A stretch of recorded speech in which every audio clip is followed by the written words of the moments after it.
going on, Because I remember that. And hold on, you keep saying today. Because that's the question. Lamar Jackson been Because playing that's his the question. butt off. So wait. Hold on. Now we're gonna recant the question. We're talking about game change. We're talking about game changing, right? Today, Lamar been playing his butt off, probably at an elite MVP level. If their record was different, they're 1-3 right now. So what game is he changing? They're 1-3. Hold on. Let me ask you this question. Let me get one question.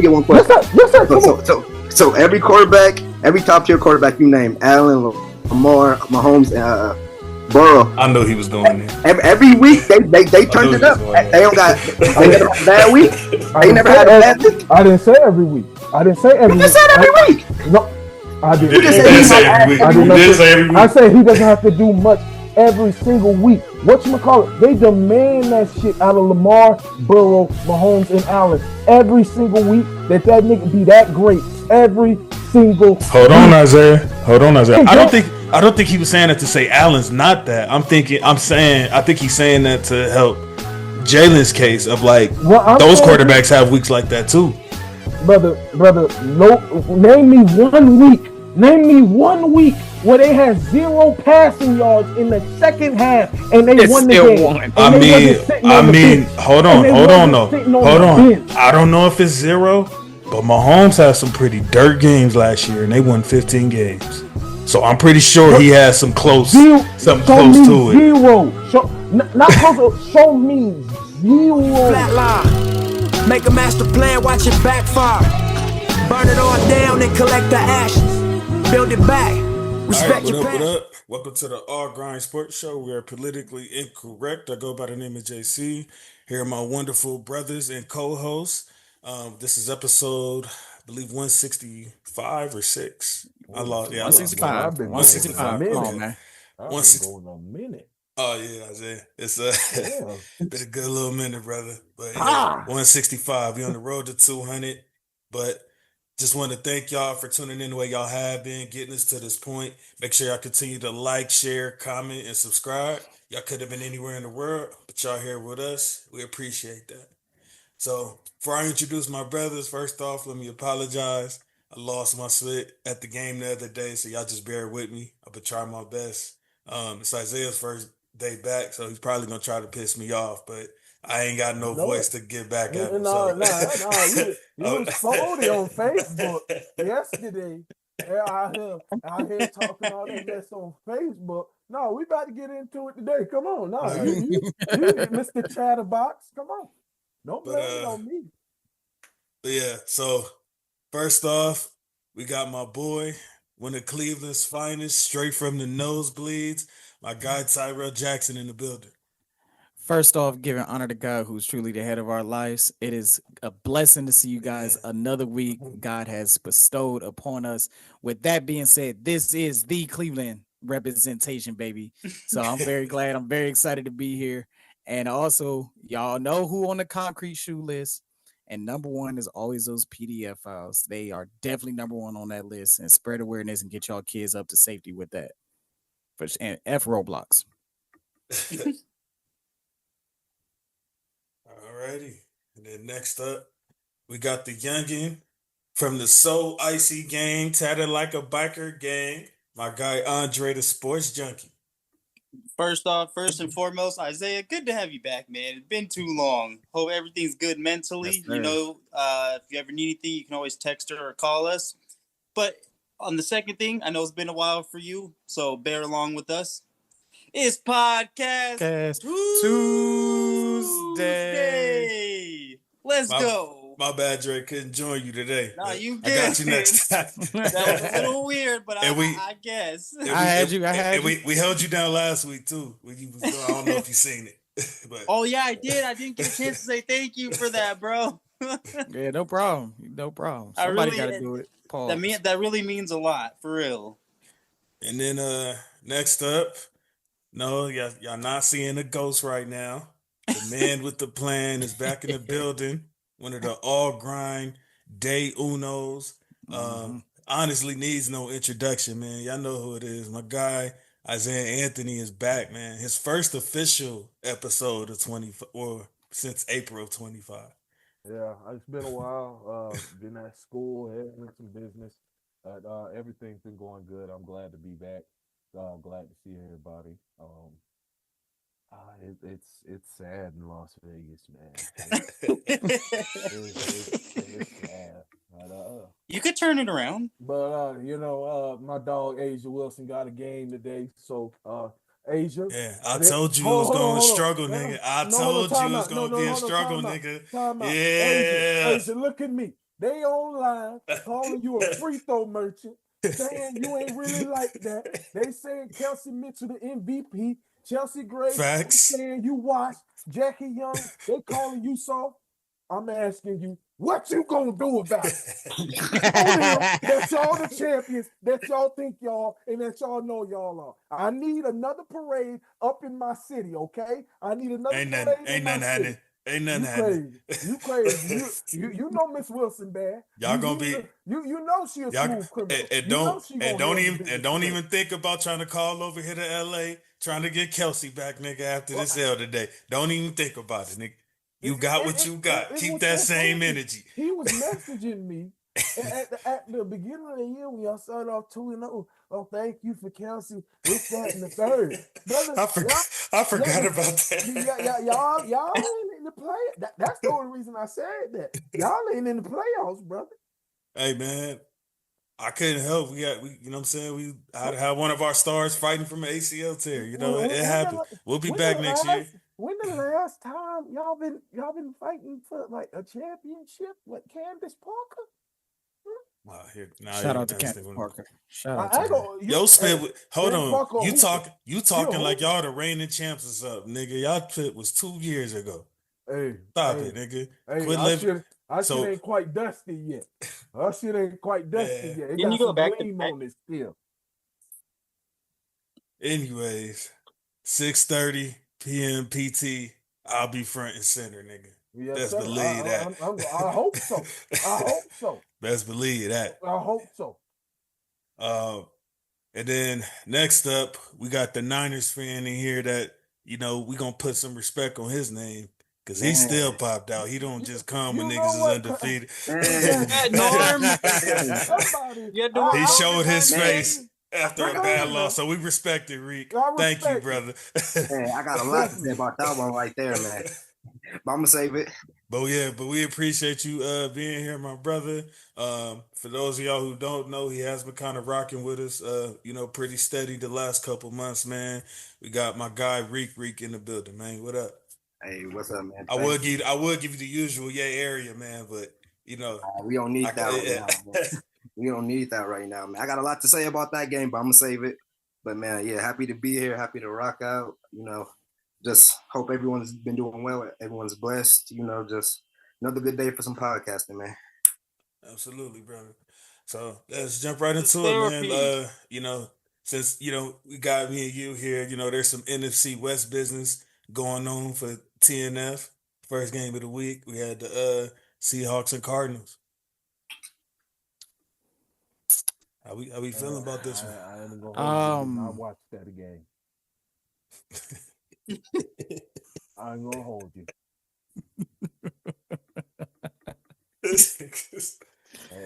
I mean, I'm looking at it like, man, like on some. I did catch most of it. I was fixing something up in the living room for wifey that day, so you know I had it on, and it got something to do with me. It's my division.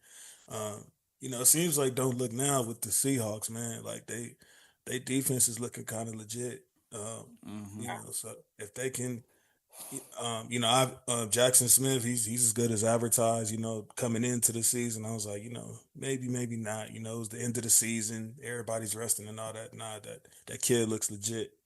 Yeah, Darnold is, you know, he's not playing like he did last year, but he's playing good football. He's doing enough to not crash the ship. Exactly. He's doing great game managing. So, yeah, man. I'm curious to see where this goes with them, man. The Cardinals, I still think they're going to be a little better than people think, man. I think this division is surprising me in general. Like everybody's been, you know, other than the Niners that they sorry wins, but record wise, you know, everybody getting busy right now. Look, the Arizona Cardinals, I know they lost James Conner, but y'all can run the ball a little bit more than like 15, 16 times in a game. To rely on Kyler Murray, They ran that much, bro. Yeah. I mean, and Murray accounted for 5 carries. So I mean, okay. let's be honest here. So I mean, Murray with 41 passes. I'm not trusting Kyler Murray with 41 passes, bro. And he already. Well, to be fair, they were kind of playing catch up all game. So they were, but and I give them credit for like making the bounce back, tie the game. With less than I think it was like a minute left or something like that.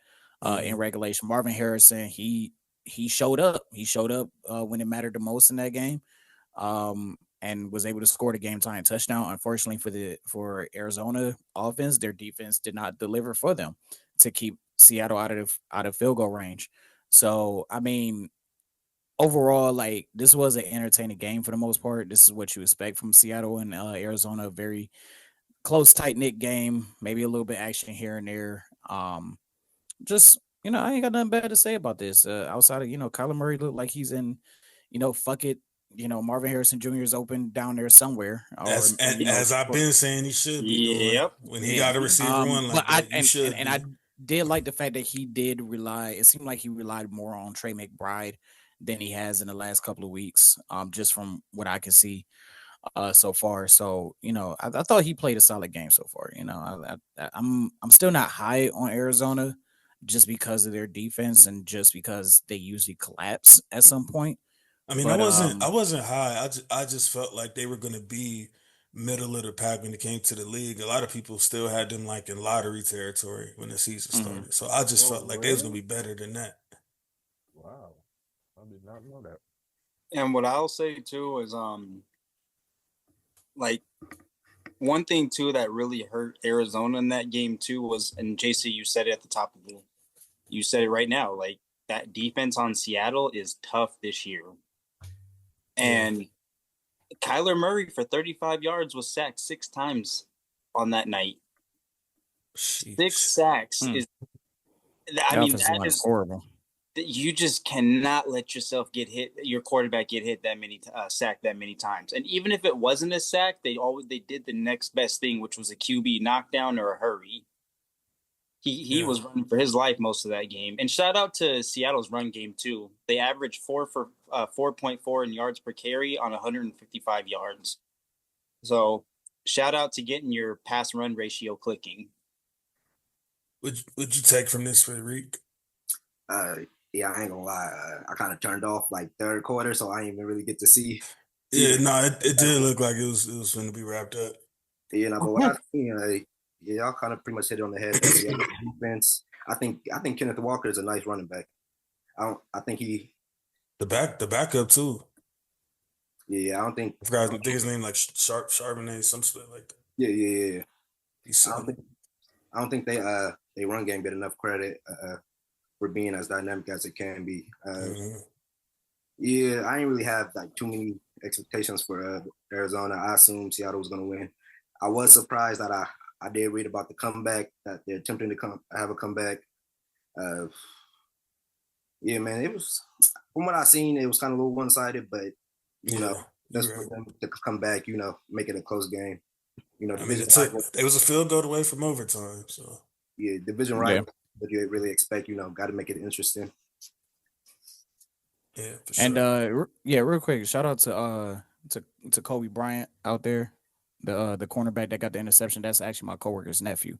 So give him a quick shout out to him. Nice. All right, yeah, we won't spend too much time on that game. You got next. Oh, the 6:30 in the morning for the West Coast people. I was up for that one. Vikings and Steelers. They don't call you a sports junkie for nothing, because I definitely made breakfast for my sons and relaxed and watched Superbook. I knew the Vikings wasn't gonna be on shit. I had to be up for my blog. I mean, I wish I could have watched it because I had some fantasy business going on in that game, but nah, I slept through that, bro. I'm not waking up at no 6:30. The only time I watch 6:30 games is if I'm already at work. And I'm gonna tell you right now, like for me personally, like the first half, it was it was all Pittsburgh mainly the first half, and going into the fourth quarter, they had a 24-6 lead.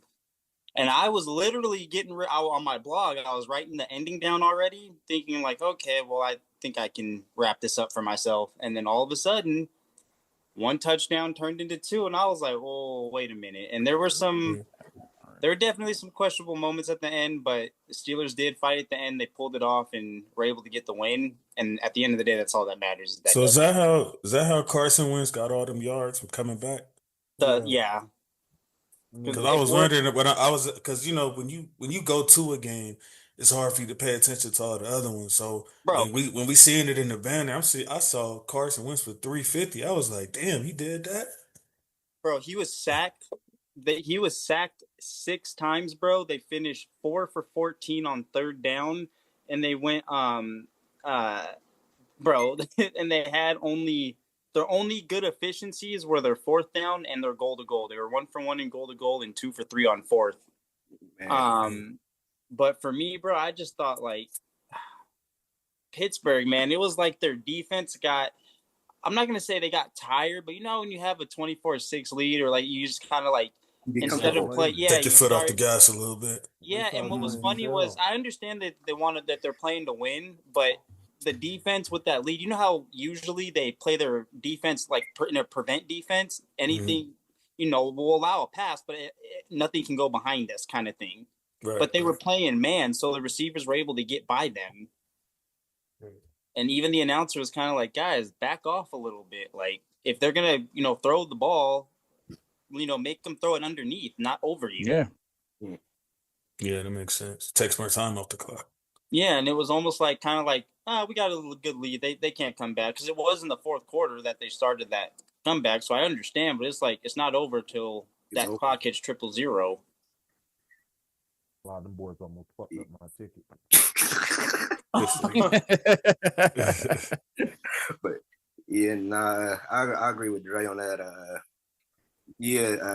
Vikings, injury plague team, especially that O-line. Tackles out, center out, guard out. That's why JJ not there in the first place. JJ's frustrated. JJ's frustrated. Like, it's injury central over there. Steelers, for those first 3 quarters, did what they need to do to capitalize on that. It was looking really one-sided.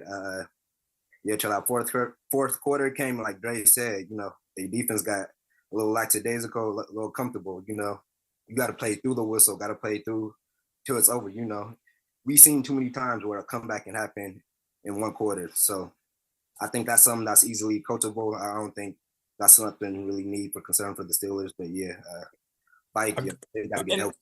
And who knows, Reed, maybe they kind of needed that. Like, because, you'd rather have it happen now rather than in the playoffs or in a crucial game. Mm-hmm. Now they know, okay, we got to finish to the end. I got a question for y'all. It's something that I was thinking. I know most people, if not all, pretty much got quarterback. Not only is the hardest position in football, but probably arguably the hardest position in sports, period. But after that, I know there's conversations of, corners too, but like, where would y'all rank like tackles as far as being the hardest position in football? Top 3. Yeah. Top 3. So after quarterback and corners? They have to be. Because aren't they corners? But yeah, they got to be in. Because I was just thinking, like, damn, they got to do like all the these fast, of the defense, aren't they? Strong guys, like fluid, like it ain't like back in the day, bro. Like where you had 1 or 2 maybe freaks of nature. But fucking Myles Garrett is out there crossing over and shit. Yeah. Basketball. I was about to ask you, were you talking about defensive tackles or like defensive line? Oh, I'm sorry. I'm talking about offensive tackles. Okay, okay. Yeah. So bro, and then then you have those edges where you got somebody like what is it, Josh Sweat or Montez Sweat, whichever one of them runs like a 4-4. The fuck are you talking about? An edge runs 4-4. The hell do you mean? What the what am I supposed to do with that? If he has a straight shot, getting that step off without the false start, without a false start, without holding, without hands to the face. Yeah, bro. I agree with Reed. Top 3. It got to be top 3. And on top of that speed, man, you got niggas out here benching 350, 400. They hit the bull rush. Boy, that's without saying. Like, boy, what? Like we done seen Myles Garrett just straight. You know what, bro? I'm tired of this shit. Push straight back into the quarterback. Like, yeah. Come on, bro. Yeah, so without question, y'all got it top 3. Yeah. Easily. It's a reason why I don't play football. That and a concussion. I played football. I played tackle. So yeah, that shit top 3. Oh wow. Yeah, so you speaking from experience of dealing with that. Boy. All right. Not to sidetrack a little too much, but there's one dude on my team named, we called him Debo, was his nickname. 6'4", 280, running a 4.4. Benching like 340. Wow. What the fuck you supposed to do with that, bro? What are you supposed to do with that? I can't even lie. He lifted me off my shoes a few times. What school was you at again? That man different, bro. That was at JUCO when I was at Santa Rosa. Okay. That was at JUCO. Yeah, damn. Yeah, it's some it get treacherous in the trenches for real. Yeah. Nigga, I didn't even know you was that big, bro. But it's certain niggas to even be at that position. I'm not, but that's another story, you know. Okay. Nigga said I got that straight up here. Like it's certain niggas where you just realize they just put me back. little bit different than everybody else. Yeah. Like just a little bit different. You can tell too. Yeah. You can tell. You can separate who's going to be a professional from who's not going to be a professional player. Next up, we got the Washington Communist Party and the Dirty Birds. These sorry ass niggas. They the ones who fucked my ticket. They the ones who fucked. Nigga, it sounds like everybody messed up your ticket. Sound like you just had a bad week. The Steelers had a bad week. Oh, you ain't see my IG story? I said you want to see a good joke? Just ask me to send you my bet slip. It's real funny. It's real hilarious. But nah, yeah, I figured that the Falcons would probably do. I didn't think that they would probably win in convincing fashion like that, but like I figured they put up a fight. Excuse me, after getting embarrassed in Carolina like they did. A week ago. Like you can't. And Penix's job was on the line already after one game, so he was like, "Man, F that. I want to keep my spit." Hey, shout out! Oh my bad, Isaiah. They be trying to get up out of there, boy. Man, one game.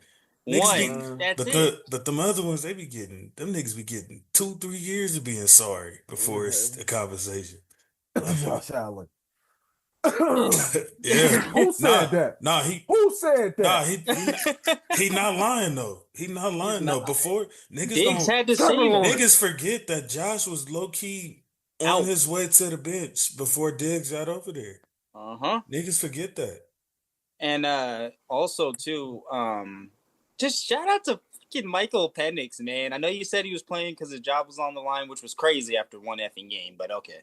But 20 for 26, 313, and 2 touchdowns and just 1 pick and only 1 sack. Shout out to him and that O-line because they could have given up way more, but they protected him. They allowed him to – when I watched this game, it was kind of cool watching him finally get a chance to go through his progressions and get the ball out to where he wants to. So I'm happy that he was able to finally – he got the protection and he was able to – when he gets protected, he can work with it. He can get the ball to anyone he wants. That's the basis of like most offenses in the fucking NFL. Like it's just they gotta like you gotta protect the QB, man. Like if you don't protect your QB, bro, he's gonna start seeing ghosts in the pocket. He's gonna start seeing extra men out there on the football field and shit like that he ain't really seeing. And he's gonna start second guessing himself. And real quick, Atlanta also finished, and because I remember talking about this last week, they went 4 for 6 in the red zone and 2 for 3 in goal to goal. Now, Washington finished 1 of 1. Just a quick question. Would you guys consider just one goal to goal and red zone trip in a 60-minute game, like, not good? Well, hell no. That's horrible. Okay, I just wanted to make sure because I got a comment in my blog saying I remember putting a team down for that, and they're like 1-for-1 is still 100%, even though they didn't. I was like, yeah, that means they were only able to get there once, and then they couldn't get across the 50 after that. Put up 27 points somehow. and and I think too, a lot of it was good to see. I'm just happy for Penix, man. That was the main reason why I was focused in on that game. I don't know if niggas realize, but this was Mariota's old team too. Mm-hmm. Yep, sure was. The last time the Falcons actually came to LA and I was at the game, that was their quarterback at the time. Actually, he played 2 of his former teams because he was with the Raiders at one point. Yeah, we were just talking about that last week. He went crazy on our shit. Yeah, y'all niggas. The niggas said y'all. I'm. You know what I'm saying? Like I was the one that got there the last couple games. Y'all niggas chose Derek Carr. F y'all niggas. So again, I wasn't able to pay attention to a lot of the games because as y'all know, I'm sure all of y'all been to a game at some point. When you on your way, it be so much shit going on. So all you get to see is what's on the billboard until later when you catch highlights and shit. So I bring that up because when I seen this score right here, I was like, I must not be seeing that right. What the F is going on? The Giants and the Chargers. Jackson Dart, man. I seen that score and I'm like, am I saying that right? Like what the hell? Wait, Isaiah, I couldn't wait to see the highlights for that game because I'm like, I need to see what happened. Like, how did that happen? Like, especially they put the rookie in. These niggas, like people was talking about like how like they don't see the Giants winning the game. The only one maybe was the Saints, and then they got the Eagles twice. And hell, I was one of them because I just posted a clip where I was saying I feel like they're throwing them into the fire too early. And Isaiah, I know what you're gonna say. Shut up. But like I was just talking about that shit last week, and then this nigga got his young butt out there and took care of business, I guess. And you know what? Real quick, Isaiah, before you attack him, hold on. Justin Herbert threw 2 picks in that game, and that second one happened to come on the last on his last drive, toward the last. You couldn't wait. You couldn't wait for that nigga to have a game like that, huh? Oh, I couldn't wait. You've been waiting all year. I could not wait. I've been waiting, and that interception led to 6 points. Niggas was just talking about MVP, and then all of a sudden, this nigga just couldn't wait. Like one Look, game, JC, my whole thing is though, it's like he can do it in the regular season. We've already seen it, and we already know he can do it in the We need to see him do it at the next level. Now, this one is not a part of him, but the team as a whole, they went 4 for 12 on third and 0 for 2 on fourth. So they had was rough for them. I know they had like 14, 15 penalties too, something like that. Yeah, they flags was flying. The Chargers had 14 penalties for 107 yards. Oh, that sounds like the story of the game right there. Yeah, I will say speedy recovery to Malik Neighbors. Never want to see it again. Oh yeah, absolutely, 100%. This when you look at the numbers, man, you don't even understand how really the Chargers kind of lost this game in a way. Like, brother, they outgained the Giants by nearly 100 yards, almost double yards per play, almost more than 100 yards passing compared to well over 100 yards passing more than the Giants. But they kind of let the Giants just control the clock and run the football all over them. Like they had 42 carries for 161 yards, but you also look at the fucking Chargers. They had 13 carries for 152 yards. John Harbaugh, what are you doing there? And if you think the Giants, you just said it too, Isaiah. The Giants had 35 minutes. What are you doing, man? I'm trying to figure out why Justin Herbert is throwing the football 41 times, and you only ran the football 13 times, and you averaging 11.7 yards a carry. I mean, I agree with the penalties and everything like that, but Justin, you gotta take care of the football, boy. And the time I decided to put my money on your sorry Phillip Rivers with a mullet ass. Oh, that explains it. That explains it right there, because you put your money on him after talking all that shit. You don't never put money on the player you talk shit about. Man, man, you do all this white Jesus type shit when I ain't got no money on exactly. I feel like you did it on purpose now, because you seen that MVP season and you was like, well, I know if I put money on him, that's been over with. So you think I'm happily throwing away some money like that? Brother, in a recession, you done lost your mind. Justin, I need that $20. You can Venmo me, Zelle, I got everything. $20 is worth a trash Herbert game for you, I think. I would think. No. It's the Raiders trash. They didn't win, so it don't matter. But we gotta give credit to the defensive line of the Giants. Even though they only got 2 sacks, they did keep Herbert some pressures, man, quite a bit. And I've been saying all season that the Lawrence, Kayvon Thibodeau, oh my god, that's starting to become a dangerous front four. Scary.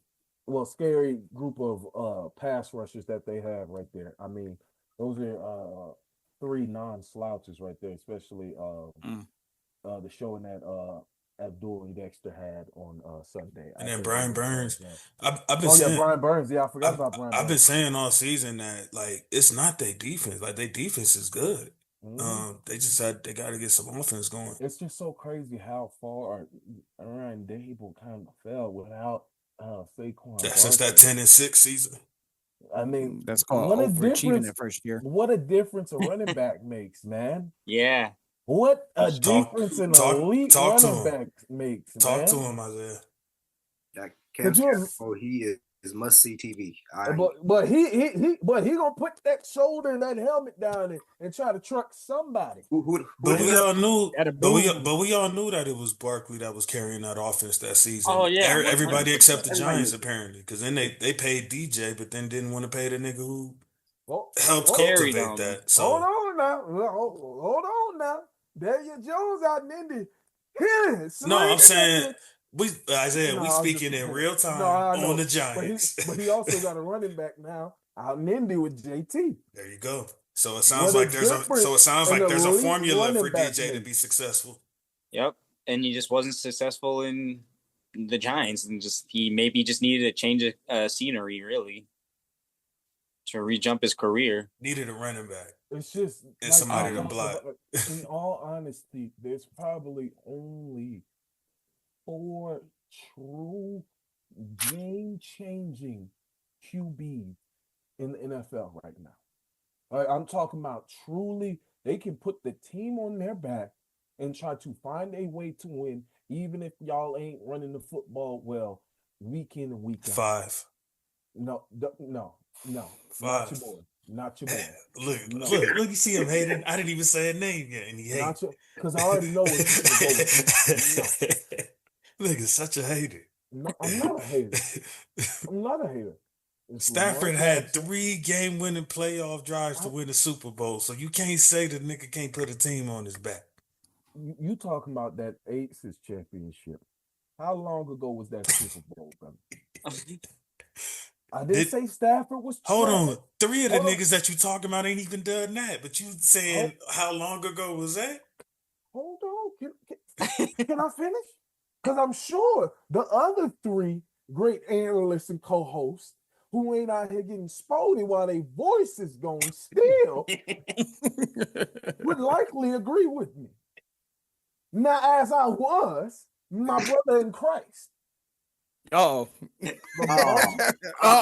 Jackson. He hit you with my brother in Christ. It's over. Yeah. Lamar Jackson. Yeah. Josh Allen. Joe Burrow. And Kermit the Frog and KC. Not the one Hurts in that? brother, he just had 0 yards in the second half. He did it in the Super Bowl, though. brother. Hold on. I'll get to Jalen Hurts in a second. Hold on. I'll get to Jalen Hurts in a second. Hold on. I'll get to him in a second. But those four, Mahomes, Burrow, Allen, and Lamar, are really the only four who really like putting up 20, 25 points week in, 30 without, and can do it without a run game week in and week out. Can Stafford do that some weeks? Yes. Not every week. McVay's offense is predicated. Please tell me the elite running back Stafford has had since he's been in LA. Did I say he had an elite running back? Did I say he had an elite running back? Well, you said hold on, without. I said hold on. I said truly game changing without a running game. Y'all still have a good running game, even though Kyron isn't. McVay he's been extremely pass happy. McVay's always been extremely pass happy, other than when he had Gurley. Sure, whatever, brother. Whatever you say, brother. Anyways, back to my point that I'm saying here right now. I'll get to you in a second. Those are the 2-4 game changers. Most quarterbacks are going to have to need some type of run game where I can at least hand it off 20 times a game to a run game that's going to get me at least 60, 70, 80, 90 yards a game, because putting that much, demanding that your quarterback throws 50 times a week in and week out is absolutely absurd. Jordan Love doesn't do it. That's why they went out. You remember his first couple years? It was even though he didn't have no receivers, they didn't have no run game. That's why they went out there and got Josh Jacobs. Now it's really starting to crack off because he can slow the game down and say, hey, here you go. And he'll go get a 7-yard game. Now, or have same him thing catch with out of the Daniel backfield. Jones. That's what's happening. What I'm saying is Stafford is no longer that guy that he was in the Super Bowl. Can he still make elite throws? Hell yeah. Can he still win you games? Hell yeah. Is he still Pro Bowl level? Hell yeah. But he's not.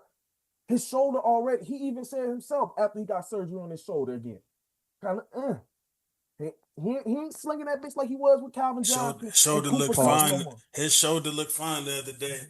This right here. So he making a whole. So JC. He gunslinging that bitch 30 yards down the field like he was early days in Detroit in that first year when he got there in LA. I mean, it's a little more balanced now, but he's still slinging it when we need to.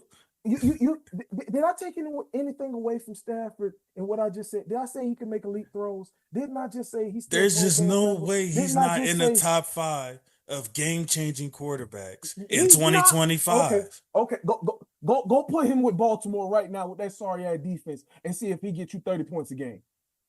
Like Lamar doing. Bro, last year we had a practice squad defense. Some niggas was all hurt and he was still doing it. Okay. I said go put him, switch him and Lamar right now. Last year. It's the same. Last year. No, brother. It's a couple niggas on that Baltimore line. Them niggas is hurt. Okay. Let's do this. Okay. I got you. Oh, brother. I think Roquan's out. Real, you the football guy. I'm gonna use the New York term. You jacking this? Oh, here this nigga go. Whoa. Pause. Big pause. Pause. I understand what y'all is saying. Listen here. Like, y'all's offense was actually worse than y'all's defense last year. Y'all put up 21 points a game. Your defense held them to 22 points a game. But that was 17th in the league. We started off 1-5. We started off 1-5, of course. We started off 1-5. We had to come back and take over the NFC West at the end of the year. So you have to put it all into perspective and look at pre-1-5 pre-1-5 and post-1-5. So this is the garbage. Not to mention we had our number one receiver out for half the damn season. So when y'all were 6-6 and went on y'all's run to finish out the season, right? Right? Y'all needed to finish out the season. Y'all won Y'all went 4-3. No, 4-1 in those next few games. Okay. Y'all had 3 games where you held opponents to less than 10 points in that 5-game span. Stretch. Yeah. Right. Toward the end of the season, when everybody was coming back.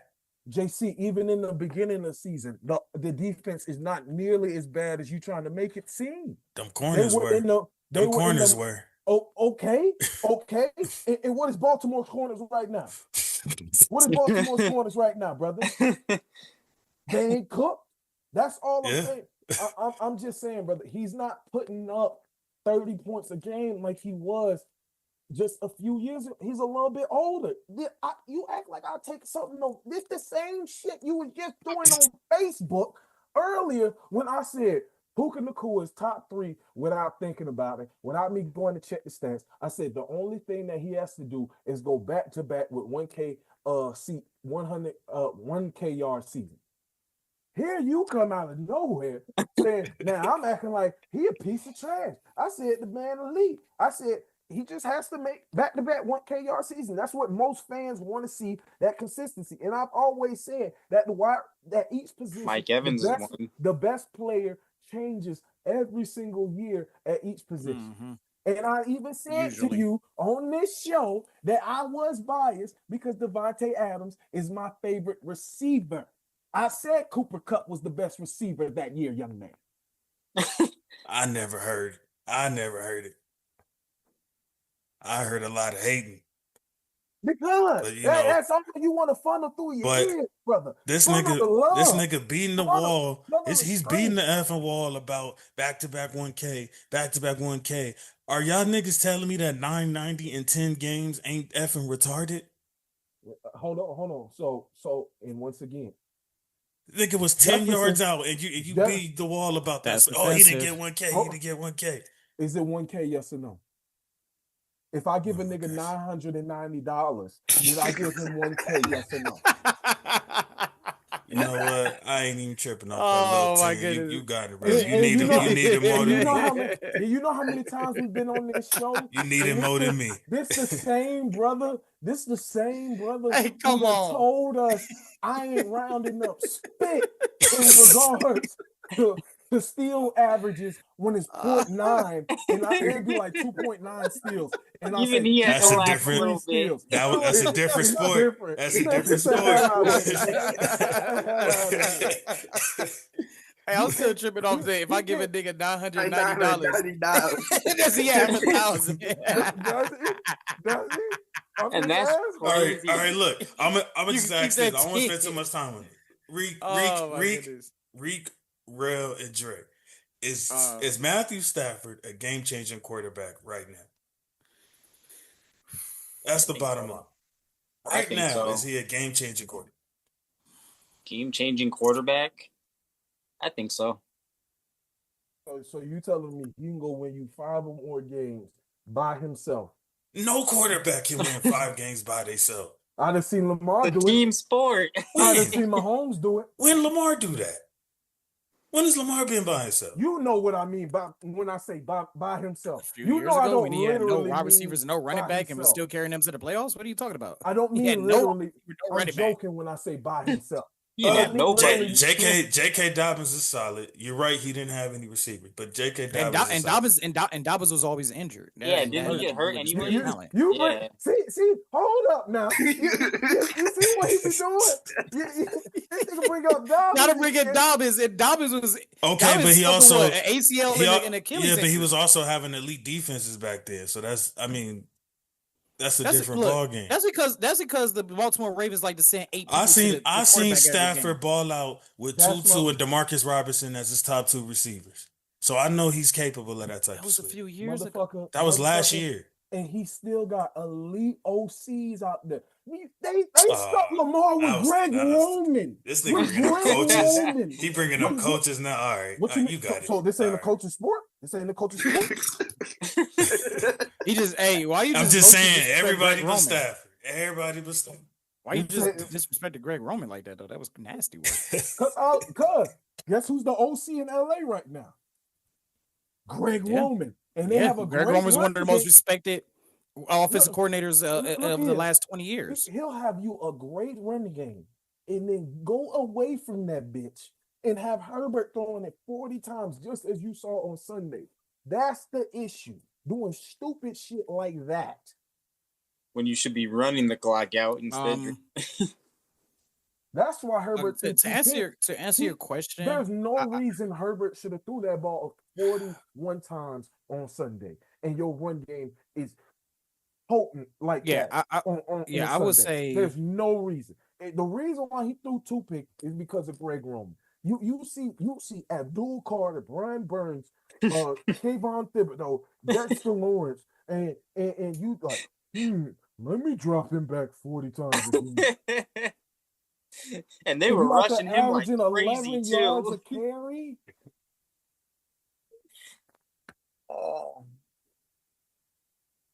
Yeah, to answer your question, JC, I would have to say no. And the only reason why I would have to say no is because, and I would say this is not a disadvantage towards Stafford. This is a great advantage towards Stafford, but it's the system that he's in. Like the system is so good that you can plug in. That's crazy. I'm not calling him a system quarterback. What I'm saying is that the system is like something where if Stafford was to get hurt, the system would be just fine with Jimmy Garoppolo. Like it really would. Because the system because the system wait. Hold on, let me finish. Let me finish. What I'm saying is that the system is great enough to where they will make adjustments to where they can still win games with Garoppolo leading them. Okay, we did it. Stafford got hurt a couple games last year. You forget that? I think this system, I'm not sitting back and saying they're going to win a damn Super Bowl with Jimmy Garoppolo. What I'm saying is that if Stafford was to go off for like 2-3 weeks, the system would be just fine. That happened last year, and we weren't fine. We had to come back. Well, it did you forget that, Reek? You're in the NFC West. Do you not remember when we was dead last? See, hold on. This is kind of cap, brother. I'm looking at the stats. Garoppolo was only in there for 1 week, brother. Stafford was there for 16 games, and so this couple. Maybe it might be the season before. Yeah, there was a season. Wait. The season. If you're talking about that Super Bowl hangover, that was a complete hangover for everybody. Hold on. I'm talking about the Super Bowl hangover. If you're talking about the Super Bowl hangover, you got a case right there. But I think, I would sit back and say that McVay learned from that Super Bowl hangover and that whole organization, the Rams organization, has prepped themselves for something like that to go down. That's why I'm saying like they have far better talent with this team right now than they did have on the Super Bowl hangover team. They just do. In 23, Stafford missed 2 games. Now, 1 game y'all had Brett Ripien start. Obviously, that did not go well. The next it's Brett Ripien. Okay, so 23 was the year that he missed like 2-3 games. He missed 2 games. Carson Wentz started the other game, and y'all won. And he went 17 for 24 on 70%. 163 yards, 2 touchdowns, 1 INT. Yeah, but we was playing the Niners. We was playing the Niners backups through that game. So now I remember that. Y'all was playing the Niners, but remember so you're gonna act like you're gonna sit here and forget that the 49ers went the Rams kryptonite for a while. Is that what we gonna act like? I wouldn't matter. Yeah, and that thank you, first of all. And secondly, that game was backups versus backups. So that was when it happened. That was the last game of the season. Let's keep throwing excuses then. Let's keep throwing excuses to try to invalidate the point that I'm saying is that Stafford had a damn near Hall of Fame career before he got to the Rams. And you sitting here trying to say it's because of the system. We're talking about today's Stafford. We're talking about today's Stafford. You asked, is Stafford today a game changer? Overall, I mean, is a game changer? You said his career, yes, absolutely. You said today's Stafford. You didn't say overall. What is he? Stafford. Okay, so you're penalizing him. You said today's Stafford. But you wouldn't know. I'm not penalizing him. You haven't seen him without a great system, so you wouldn't know. People are so used to hearing system quarterback and all of that as an insult. This is not an insult towards Stafford, man. It's just not. It's just that this system is so built so well. This is a credit to y'all system that y'all would be like, y'all wouldn't be okay if Stafford missed the rest of the season, right? But if Stafford missed like 3 games, y'all would be just fine. y'all be just I fine. disagree. I disagree. I think if Stafford We was might in get three, we y'all might go get 2 one and 1. game. We might get one game. Y'all Okay, get two. Y'all get 2 wins. So if you miss 2 weeks and you go 1 You and have a 1, good defense. No, They- he said 3. He said Oh, he said if he missed Okay, the next even 3 even games. 3. I Y'all said can we go might 2 and get 1. one. Y'all can go 2 and 1. So 3 weeks, you go 1 and 2. That's the end of the world. I don't There's think, certain especially with the things position y'all that came back to Stafford last year. does. I know y'all don't watch the Rams like that, but Here there's this certain nigga go. things. Brother, There's certain things that Stafford does that Why Jimmy do G you is think? just simply not I didn't capable say. of. Was I the So one? Hold on, time because out. of Time that, out. No, stop. No, cause nigga, I wasn't the one who said Jimmy G could get put in there. I was on your side. You can run the tape, and I said no. No, hold he up did. now. He did. He He I did didn't say say whoa. that. But that's why I said. So That's why I don't said say let me y'all. finish. See, That's why I said let me don't say finish. y'all. Hold up now. Right. Don't I say gotta all agree right, with. my bad, Isaiah. My bad. You But did say But that. what he is all I'm saying, saying, what he's all I'm saying saying is the this. two best coordinators at inserting quarterbacks and being able to find a way to win, like, are McVay and Shanahan. Because we done seen Shanahan run plenty of quarterbacks through that motherfucker, and they find some type of way to win. We're not saying that Stafford, you can lose Stafford for 16 games and the Rams still gonna have a seat. Hell no. Hell no. Hell no. I wouldn't say that. I'm not saying put Jimmy G up in there. Hell no. I'm not with him on that. I don't know about that. You're gonna need Kyron to have about 200 yards in that game, Jimmy G out there. Okay, so let me Now, ask Tyrell this. here's what I'm I ask think Tyrell. about- I'm wait, ask wait. Tyrell this, and Okay. we could just we can leave it here. Right. This is the answer it all right here. Let's say on Sunday, and I know we're not on the game yet, but let's say on Sunday, we got Jimmy G for that whole game and not Stafford. Do the Rams win that game? Who they play this Sunday? Possible. We played the Colts on the game Oh, that we just had Sunday? on Sunday. Yes. The way yes, that I think happened. y'all could have won that game. Okay, yeah, I think so. Well, that shows I where think you at. because That shows where you at. it's But wait, at the real same quick. time- at the And I'm same gonna say this. Hold on, I'm gonna say but this. at the same time, I will say we don't know if that game would have played out exactly the same way. The same way. Because you guys' It's playing it defense, that way. So you guys' at the defense, same especially time, that last the 5 point is minutes. But if it went exactly Stafford that way, didn't have the hold on. game-winning touchdown, Hold on, Tyrell, hold for on. I 88 just said, yards. if it went exactly that way, I don't think it goes that way. I don't think that Jimmy G got the ball to make that throw. Okay, I think this is the best way I can explain my answer. I think because I don't think I'm explaining it right. Okay, here's the best way I can explain the answer. You asked the question: is Stafford a game changer today? Correct. That was the question. It's not about his career. It's not about what he did. It's about today, right? When I think of a game changer, I think that when your Burrows, because it's showing, right? Because I was wrong about Jake Brown. So your Burrows, your Mahomes, your Lamar Jacksons. Who else you said? I said Josh Allen and Josh Allen. When those guys, regardless of the system, right? When those guys are out of the game, not garbage time game like week 17 and all that, we're talking about meaningful game, right? If they're out with an injury and you look at the next guy, no matter who it is, no matter what the system is, you look at the next guy and you go, oh, fuck, they're not winning that game because they don't have That's X, bullshit. Y, and I Z. just saw them make the playoffs with Tyler Huntley a couple years ago. So that's bullshit. Who? Tyler Huntley just made the playoffs with them playing the last 2-3 games and then got their butt whooped in the first round of the playoffs. So that's not true what you just said. Are we talking about the Tyler Huntley year? You talking? Okay. Yes. Go on to the next one. I'll pull it up. And if you going on, and I remember that. And hold on, you keep saying today. Because that's the question. Lamar Jackson been playing his butt off. Hold on. Now we're gonna recant the question. We're talking about game change. We're talking about game changing, right? Today, Lamar been playing his butt off, probably at an elite MVP level. If their record was different, they're 1-3 right now. So what game is he changing? They're 1-3. Here he go. So you guys, so if you want to go today, that's what's going on today. Okay. I ain't even gonna mention Burrow or whatever. That is what it is. But we can go Lamar. And that year that you talking about where Huntley played, yeah, Lamar played 12 games that year. I said it was the last 2-3 games. Oh, okay. Yeah.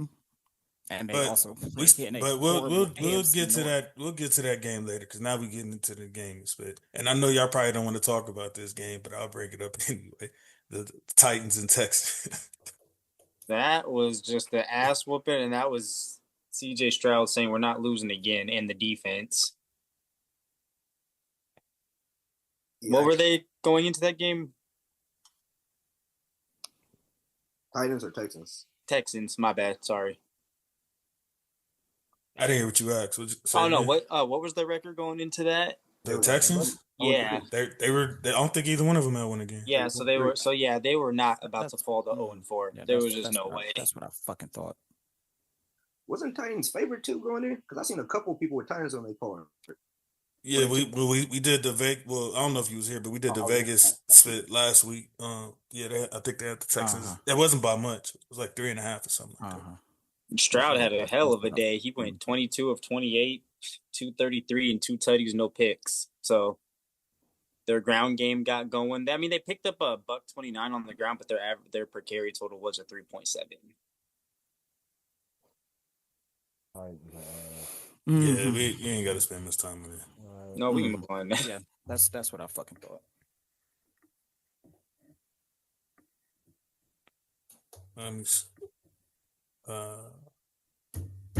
Blood is fucking boiling right now. The F wrong with you, nigga. No, because no, let's go back to this Tyler Huntley shit. This shit, no, let's go back to the so you're gonna credit Tyler Huntley getting into, because I just looked this shit up and I knew it was true. So you're gonna credit Tyler Huntley getting in the playoffs, finish second in the AFC North in a weak ass AFC that year. And still the Baltimore, you said they got the beat spit out of them. Nigga. They only lost by 7. Nigga, To the the point Cincinnati was, Bengals. hold on. The point was, The point you said was if you remove that- Lamar, they're gonna lose. They had a backup quarterback. Did I say they were gonna lose? No, That's exactly what you I said. No, I said when the quarterback goes out, when a game changer quarterback goes out, people will look at that and go, "Oh, they're fucked." I didn't say they were gonna lose. I said, "Oh, they're fucked. Oh, they're going to lose." As in, most people automatically assume they're going to lose. What point are you making? You don't think people think that if Stafford goes down, the same exact thing? No, because they will look at the entire Rams and go, "They still got a shot." All right, bro. I think y'all still would possibly have a shot at making the playoffs, but no fucking Super Bowl. Hell no. Jimmy G, nah. Jimmy G or Stetson Bennett, whatever the F that nigga name is. I don't think we're not making the playoffs with either one of them. Stop it. Wow.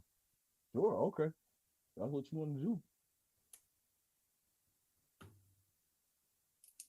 You disrespected Jared Goff around that motherfucker.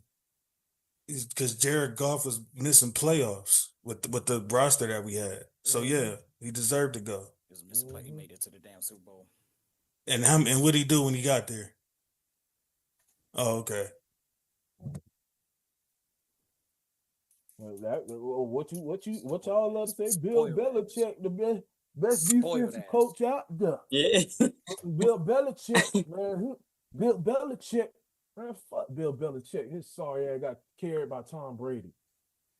Tom Brady ain't even deuce with that game like that. I don't even think Tom Brady had a touchdown. He got him there. All he needed to do was get him there. That's a fact. Eagles and Bucks. They had now a poor we're second talk half. about Mr. Hurts. I'm sorry. They had a poor second half. Ain't no way he can be a game changer and your team out there winning like that, and you threw 0 passing yards in the second half. Yeah. I'm sorry. This is back to Cam Newton's point, which the Eagles have done a fantastic job in building that team to the point where Jalen Hurts really ain't got to do much. But in the Super Bowl, when they shut down Barkley, he ain't do much. I didn't say that he didn't do much. He did it in the biggest stage of them all, though. Can I finish? And to your point, Reek, we also see him have one of the greatest Super Bowl performances of all time. Prior to that Super Bowl, yeah. Okay. And again, let me finish. He doesn't have to do much every single week. That's what I was about to say. Sometimes he do got to crank it up. Hell yeah. When the Super Bowl come on, yes, you better put your best show on. Yes, absolutely. They need their game. But you're going to sit here and tell me that every single week that they need that game. So when a player plays like that for 1 week, they automatically get put in that type of echelon to be put in But that time. So hold on. Hold on. Let me ask you this question. Let me get one question. Yes, sir. So every quarterback, every top tier quarterback you name, Allen, Lamar, Mahomes, and Burrow. I know he was going there. Every week they turned it up. They don't got. They never had a bad week. They never had a bad week. I didn't say every week. I didn't say every week. You said every week. No, I didn't. You did say every week. You did say every week. I said he doesn't have to do much every single week. Whatchamacallit? They demand that shit out of Lamar, Burrow, Mahomes, and Allen every single week. That nigga be that great every single Hold on, Isaiah. I got a little counter that you might agree with. I got a little counter you might agree with. You gonna see him? Were you not saying last year with Josh Allen that James Cook was a little underrated because there were some games where you was reading off his numbers and Allen didn't really do shit. That happened a few times. I told you that Allen is a game changer, but he is a bit overrated. He didn't deserve that MVP last year.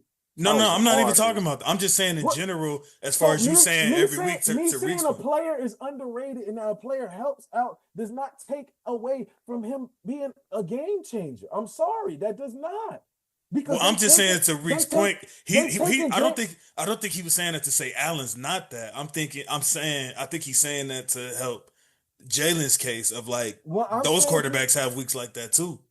Brother, no, name me 1 week. Name me 1 week where they had 0 passing yards in the second half and they won the game. I mean, hold on. I don't know if it's 0, but Mahomes had some pretty dirt games last year and they won 15 games. So I'm pretty sure he has some close, something close to it. 0. Not close. Show me 0. I mean, I'd have to pull up the stats, but show me 0. Nobody's saying Jalen Hurts a bad quarterback. He's a fine quarterback. He's a Pro Bowl level quarterback. The top 5 QB. Boy. I don't know about that. Yeah, I don't know if you're saying that. I put Stafford in front of him. I don't know about that. But he does. I'm sorry. Week in and week out, they are not demanding for him to be the best quarterback in the league for them to win. I'm sorry. You got Saquon Barkley. You have arguably the best O-line in the league, right? At least top 5. You have a top 5 at minimum. So because other teams GMs can't get it right, like the Eagles. I've always felt like that. I never said that. I feel like certain people get penalized because they got a good system. I don't agree with that either. I don't like that. So Goff a top 5 QB? Goff like that now? Goff that nigga? He a game changer now? Answer me that. He's top 10. Is he a game changer? Answer the question. No. Thank you. They got the same damn near identical systems built between the Lions and the Eagles. The Eagles just execute every single time, week in and week out. I'm not saying Jalen Hurts is garbage, but Goff got a good running back. Is he Saquon Barkley? Hell no, but he got a good running back duo. You got a decent receiver core with a good tight end, right? They both got good old lines. They both teams have built up their front sevens into draft. So let me ask you this. Built around the QB. I'm not saying that these QBs could never ever be game changers or whatever if it was demanded from them. But however, or they could never be game changers in a game here and there. Like there's plenty of games Jalen Hurts don't went out there and won. I never said that he's never won out there and won a game, but week in and week out, he is not required to be the best quarterback in the league for them to win. So let me ask you this, because we ain't seeing you in a minute. Let me ask you this: How do you feel about Baker in this discussion? Since we're talking about that exact game, I didn't get to catch it because I was at the Rams game, but like I see nigga had damn near 300 yards, couple tutties, 1 pick. Where do you put Baker in that conversation? Because from the games I have seen from Baker, I'm not saying he's a game changer, but I will say that he's been giving them some damn good quarterback play in the last couple of years, and making some spit happen. I wish Tyrell was on the screen because I tried to tell this nigga Baker is not as horrible as the Browns organization tried to make him seem. Like I said, did he have some maturity issues? Hell yeah. I think that's what it was. Honestly, that's what it was. That's mainly what it was. And then also his fucking shoulder was shot. He coming back. Yeah. He got something. I tried to tell y'all. Baker right. Mayfield ain't as That nigga heard Baker. No, he's not. He's not that. Came out like No. Candyman. So wait. I said Hold on. he So a huge maturity issue. Baker did. just needed a chance. So And it here's the started thing, with right? the Rams that gave him I that always chance. say what happened is he got his ass cut or whatever. Humbled. I think he got humbled. Yeah, He got I'm with humbled you. in I think North he got humbled. Carolina. He got humbled I in think- North Carolina. McVay and he said, "Hey, bro, regained it come right. here." Yeah. Yeah, McVay said, "Come here, bro. Had that I'll comeback nurture against you the up. Raiders. I'll nurture you up." And then what Right. the Raiders do? Hand him some Tom Brady excellence type confidence. And then what he do? Yep. Go take over for Tom Brady in Yep. Tampa Bay. And then he went I to will- I Tampa will- and got that. No, Will I say? he Will just I needed say someone to the believe Browns? in him. Oh wait. Will I say? Did the like hindsight, right? Like we're not talking about back then. Did the Browns make in hindsight a horrible decision? Absolutely. Even our owner came out and admitted it, right? Like we swung and we missed, right? The thing is that I don't think, and I will stand 10 toes down on this. I don't think this Baker would have been in Cleveland. I I think 100%. the same Baker. Like I here's the agree. thing, right? Baker, see the coaching staff is at fault for this. Stefanski and Bear is at fault for this, for listening to Baker Mayfield, because a lot of people don't realize that Baker was the one being adamant about still playing when he hurt his shoulder against Houston. And a lot of people forget that the injury wasn't initially bad for him to even sit out. What happened was that same week in practice, Baker threw an interception and made a tackle with that shoulder. That's when they really should have sat his ass out. That's what really happened. Now, what did Baker in with the Browns? And I referenced this with you, Dre, when we did our Power Rankings video, right? When we was talking about the Browns and the Packers, and I told you when it was the last time they played against each other, was the game that everybody here in Cleveland referred to as Black Christmas, was the Christmas Day game in 2021 where the Browns still had a chance to make the playoffs and Baker threw 4 interceptions. That was the icing on the cake for the Cleveland Browns because Baker didn't study hard.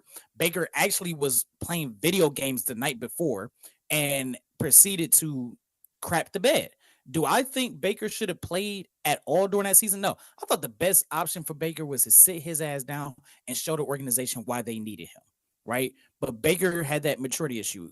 He just did. I just don't think he would be the exact same quarterback. Like everybody keeps saying, oh, the Browns, they effed up. Oh, the Browns, they gave up on them. And look at him now. Look what the Browns would have had. No, they wouldn't have happened. And let's not forget that although the Browns won the sweepstakes, whatever the fuck that's worth, over for Deshaun Watson. Let's not sit here and fucking act like there weren't 7 teams vying for fucking Deshaun Watson. Let's not sit here and act like Carolina, Atlanta, New Orleans, and Pittsburgh weren't trying to get him. Let's not sit here and act like they was ready to throw the entire Brinks truck back at Deshaun Watson.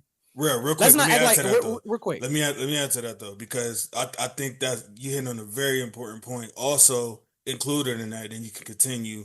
Let's not also forget that Baker strong-armed Cleveland and forced them to trade for Deshaun and give him something that he couldn't refuse, because Baker requested an effing trade once he heard they were even kicking the tires on it.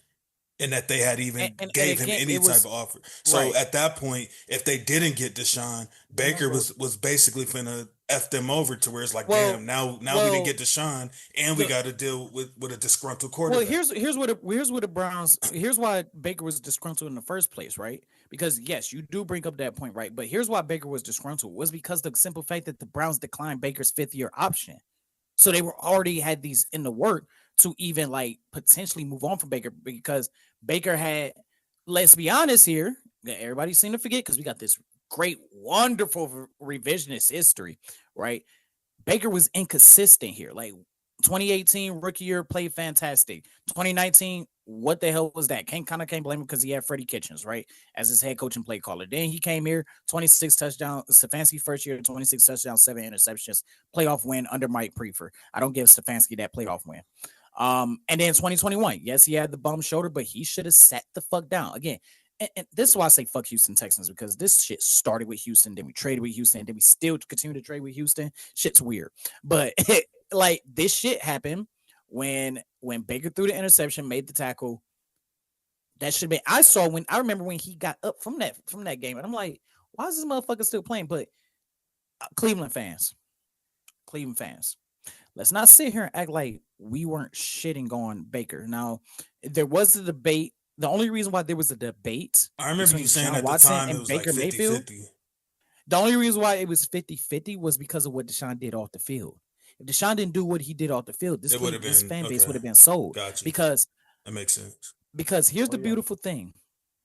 Prior to this week where the Browns played Detroit, the last time they played Detroit, they played Detroit in Cleveland back in 2021. I was at that game. We booed the shit out of fucking Baker Mayfield, and everybody was like, we need to trade Baker. We won that game. JC, I showed you the fucking clip of me being interviewed. He got interviewed by the media after the game outside the stadium. And they asked me my opinion.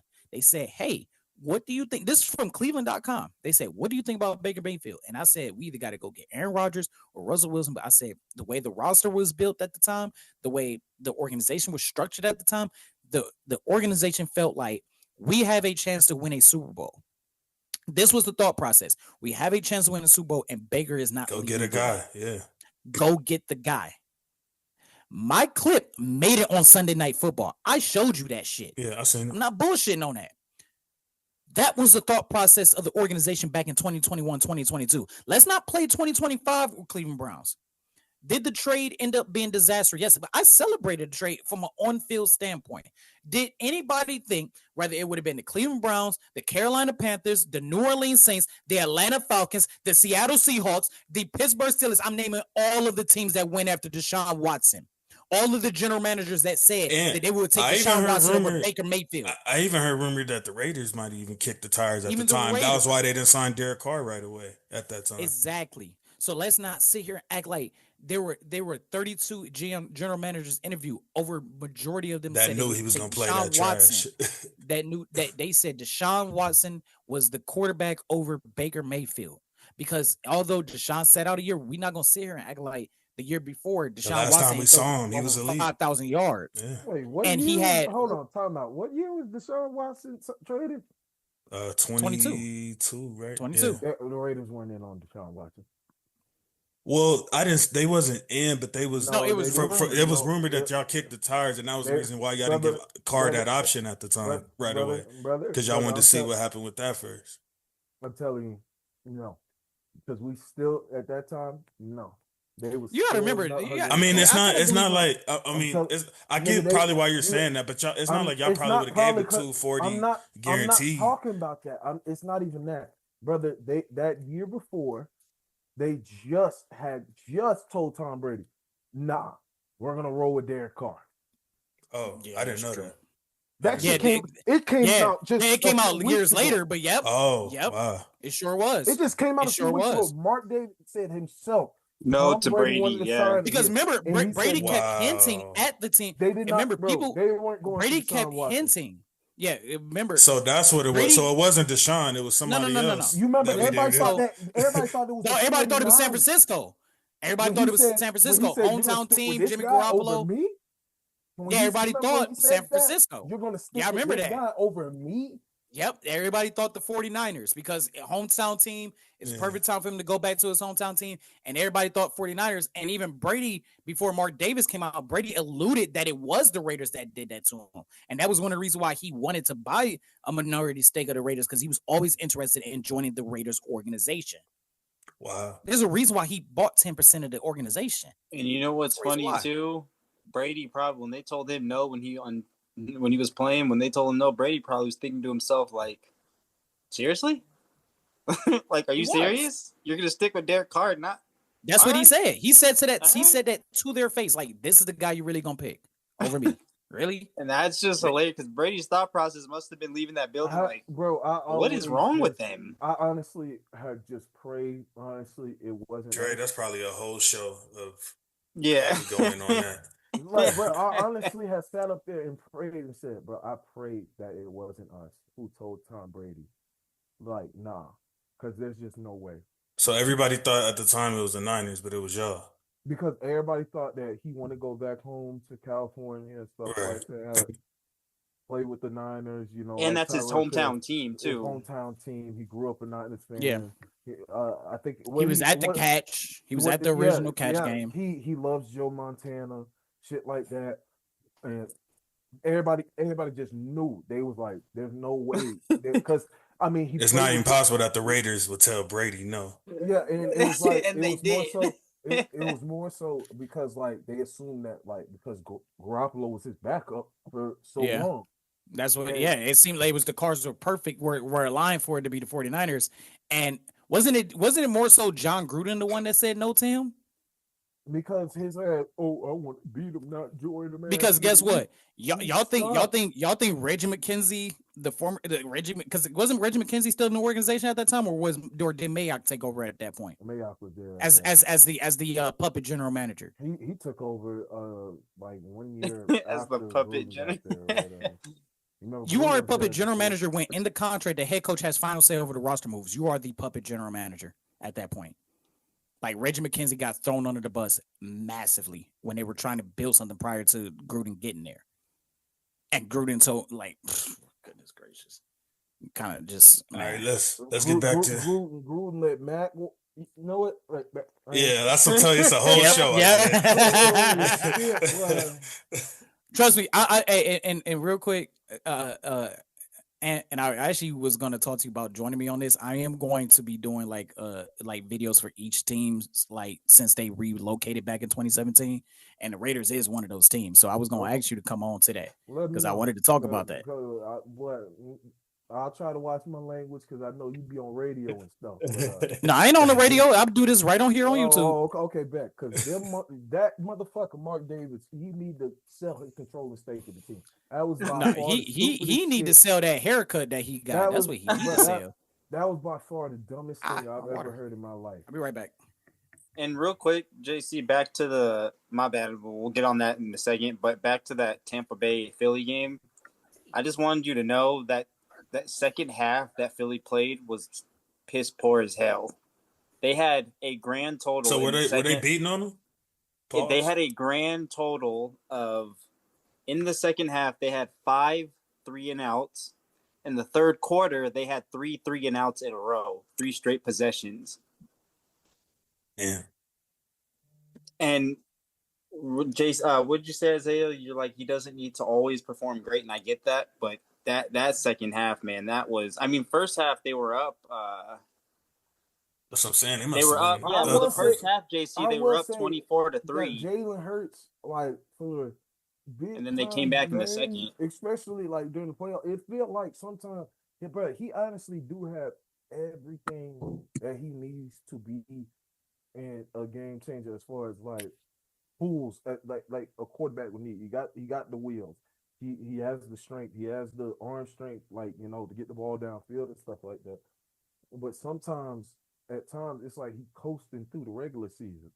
And then, like I said, you'll see him, like, them 2 Super Bowl games that we watched him play. You like, fuck, nigga, can't nobody do nothing. If you did that week in, week out, brother, y'all be 17-0 every fucking year. But hold on, remember, Isaiah. And I'm not saying that he needs to. I'm not saying that I expect him to do that 17 games in a row because nobody that'd be absurd.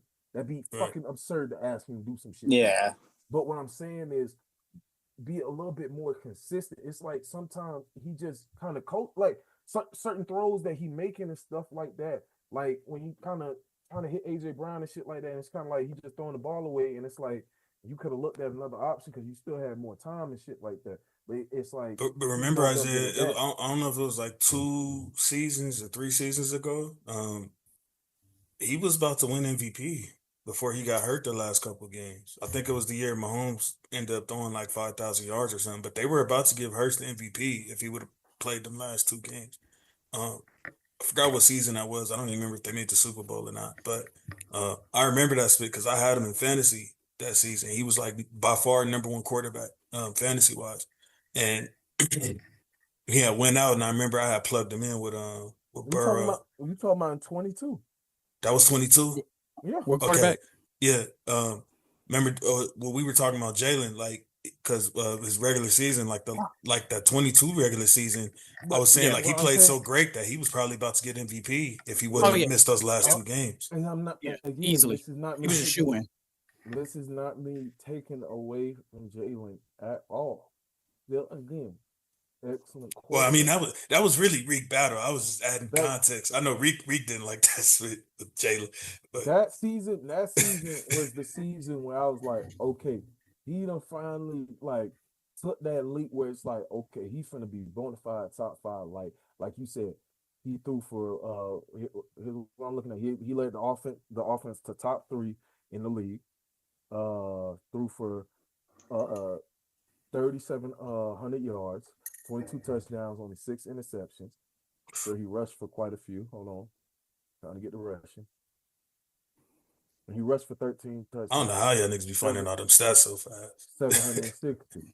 Pro Football Reference. That's why sometimes I just be taking a graceful bow. Where I'm like, I know I ain't finna find all that spit right now. I'm gonna have to call these niggas or talk spit in the group chat when I get time.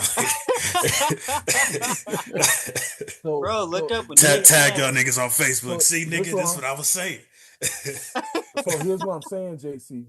Now that next year, while he threw for more yards and more touchdowns, he threw for 15 interceptions. Mm. And that's my own thing. Like, and it's like, and you remember that year we was all like, "What the hell is he doing?" Sometimes and shit like that. Like, what's going on? Like with his accuracy and shit like that. And they lost in the wild card. Yeah, the year after the Super Bowl, right? No, yeah, that was the year after they Yeah. had lost in that Super Bowl. And then you go again. And that's what You go again here to the Super Bowl year. Oh, that was the year that they lost to Baker. Yeah. Yeah, Because yeah. remember they were asking a lot from Jalen That's that what I'm following saying. year. That year, And that's why it was that year it was they so truly key for them to did get put that- Saquon. Put that, like okay, since Yeah, you because did that last we year- seen how dirt Miles Sanders is since he left. Yeah. Like, damn, nigga, you made him look good. And shout out to Howie listen. Roseman. Hold on, listen. That year Yeah. when they put it basically in his hands, you know, he still had no receiver. He still had AJ Brown and shit and all that and stuff like that. But I mean, he threw 538 times in 2023. 538 times. You know how many times he threw last year when they won the Super Bowl? 361. And he only Damn. And I- 2,900 yards. Hey, Enrique, I don't know if you remember this, and I've brought this up on the show a few times. How we talked about Josh Allen being on the hot seat before he got Diggs. It was low key the same thing for Jalen before he got AJ. Coming into that season, people was like, I don't know, maybe. Like I will say, a lot of people, like a lot of fans are fucking like microwave fans and shit like that. Like they quick to remember and quick to forget at the same time. Like we said, that was in a 3-year span. In 2022, he was second MVP. He had a down year of 23, and then just last year they won the Super Bowl. They got Saquon.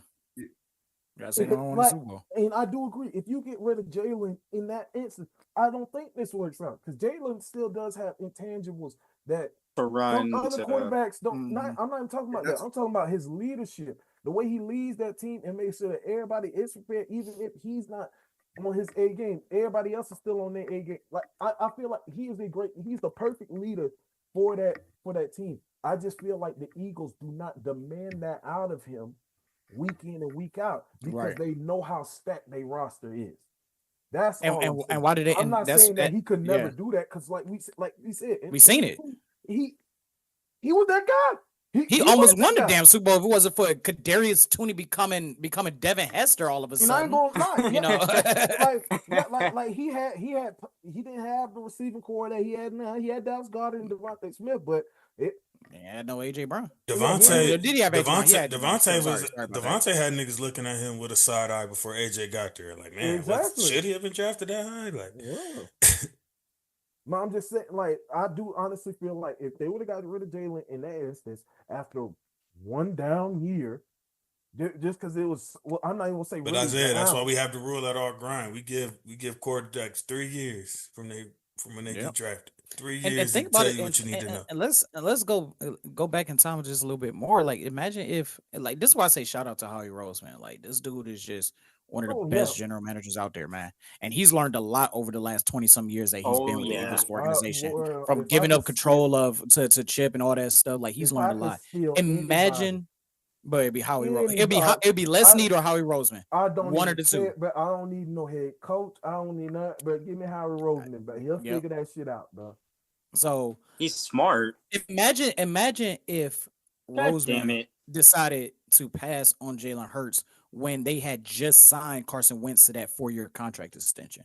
Like, just imagine, because that was a controversial pick to even get Jalen Hurts, because they're like, well, you're getting Jalen Hurts. The last time to we saw Carson potentially Wentz, he was looking like MVP. sit out Carson.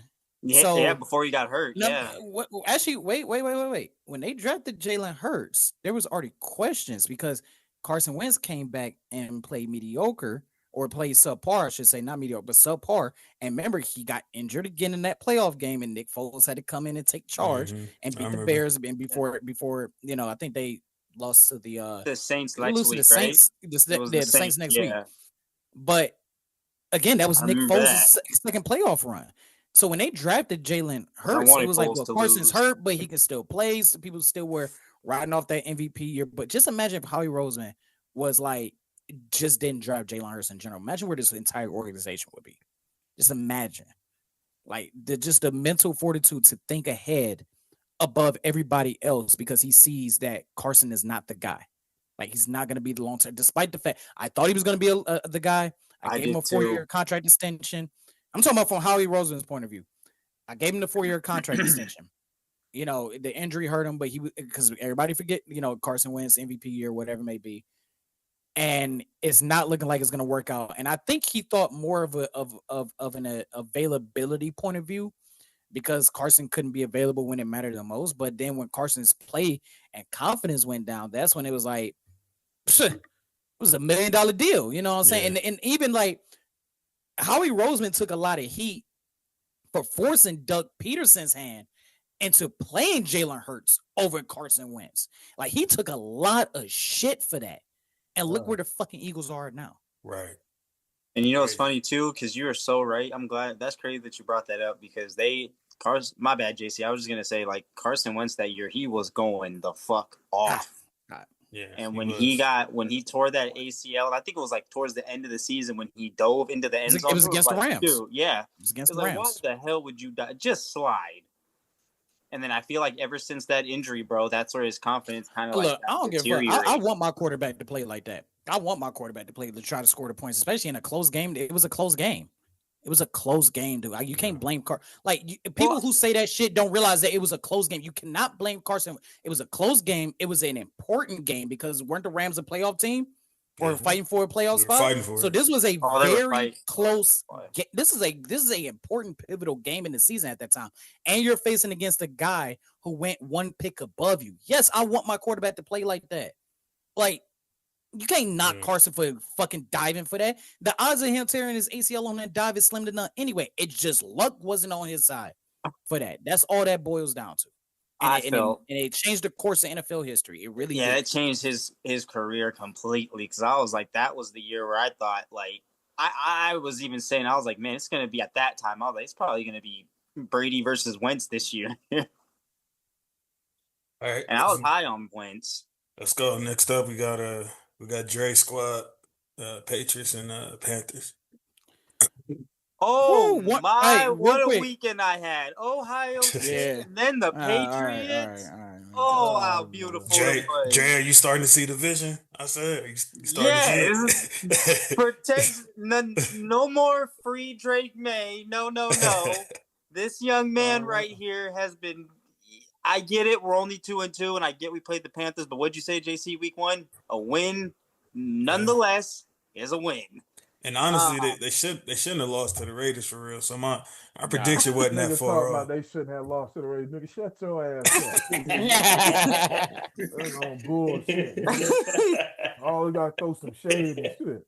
Nah, But you know what? You wasn't here for prediction episode. No, I was the ain't only talking- one high on the no, Patriots. So that's no, even no, Dre nigga, didn't believe. shut I'm your just ass up with that bullshit. spewing bullshit. See, it's funny how he called himself the host and moderator, but then he spew bullshit like that just to get under my skin. What do you moderate? Isaiah, you haven't been He here. moderates your attitude, your anger level. That's what he moderates. Exactly. He moderate your Isaiah, anger. you haven't been here. It had nothing to do with you. I was already high on the Patriots coming into this season. You just haven't seen it, brother. I don't believe it. I don't care. Tyrell, how many wins did I give the Patriots on the prediction? You gave him 10 in the division. I actually gave him 11. You gave him 11 in the division. Brother, that don't fit my prerogative, so it don't matter. I'm letting you know that right now. This was what nigga JC, spell JC prerogative. I ain't got to spell it. That ain't about my prerogative right now. So you spell prerogative, nigga. JC, what I say is the new saying on this with games like this, it is a 1-3-3 BTA belt to ass. One phrase, 3 letters, 3 words. Belt BTA belt to ass. So that's Dre, all this was. What'd you see out there? Because I know you're the only one that watched this game. First and foremost, Drake May, man. This man went. It was really. You are so right when it comes. Why y'all niggas laughing so hard? Y'all know y'all didn't watch. Is he the only motherfucker to watch this game? He's like with my team. I was the only motherfucker to watch that game. Yeah, that's accurate. Yeah, I watch it. I ain't gonna lie.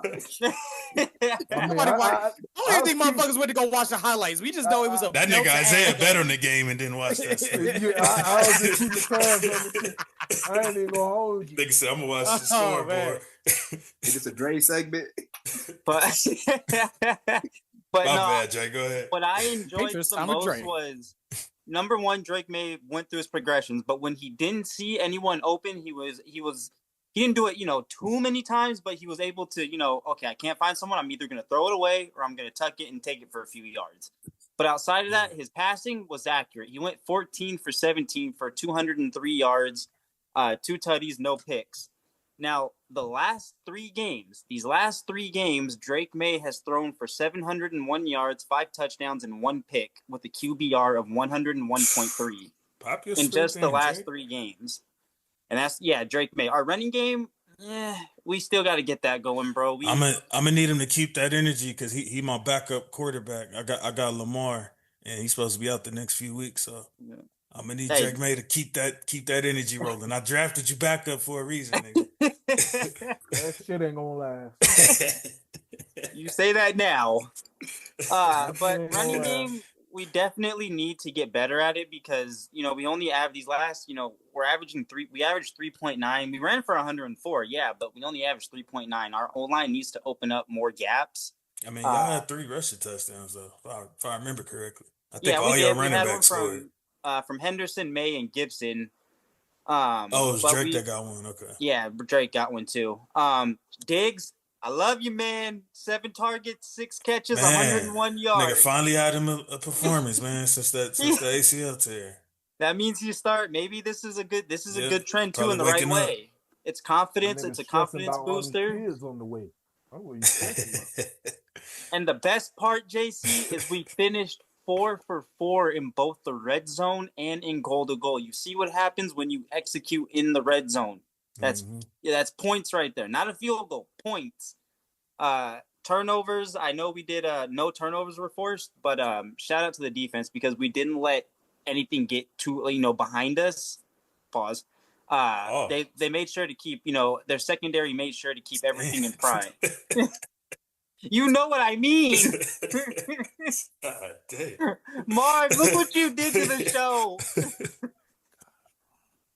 We getting too ridiculous with this crap, man. Say, man.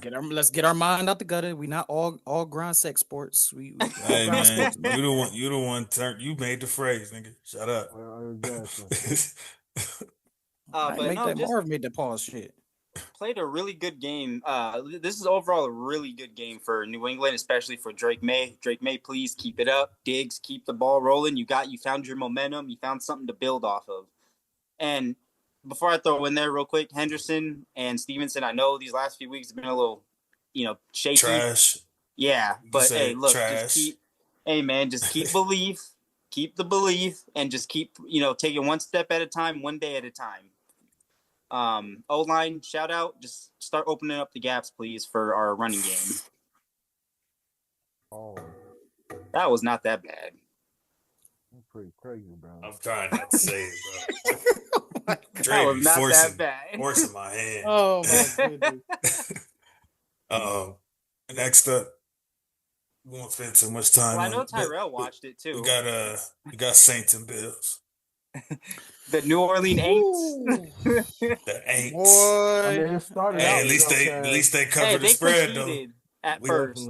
That 16 and a half was crazy. I told you that. I ain't gonna lie. It was looking like I bet money line with the Bills. I was like, bro, that's too crazy. I was like, 17 points, 3 scores. That's a lot of points for anybody. yeah. I don't care who you playing. Hey, and real quick too, like the closest college, I might go for that. But Yeah, NFL, college, they be pro doing split. sports, nah.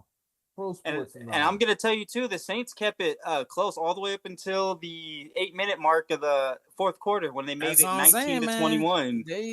They could have really shocked everyone. Bro, I was looking like I was gonna be Notre Dame over here, man. I'm like, Buffalo up until the last 8 minutes of the game. They was playing so damn down to their competition. It didn't make no sense, man. It was almost like they were like, I'm not even gonna say the New Orleans Aints this week because they did compete until Spencer Rattler is ass, bro. Nigga, they own 4. Hey, Ass. That's what you talking Spencer about. Rattler is ass, bro. he ain't the guy. What Joe Budden? I'm gonna say this again. What Joe Budden say? He's a 2-pack of ass, bro. Todd, why do you keep coming for Rattler though, bro? Because he's ass. He sucks. Okay, Why but they they whole quarterback room is trash, so he's the best of the do something about trash. it. Who else you gonna send out there? Thank you. At this point, you might as well send. You drafted him in the second round. You might as well start Tyler Shaw. Who was receiver in there's a man- practice? Tyler show some shit. There's I'll a tell you that quarterback.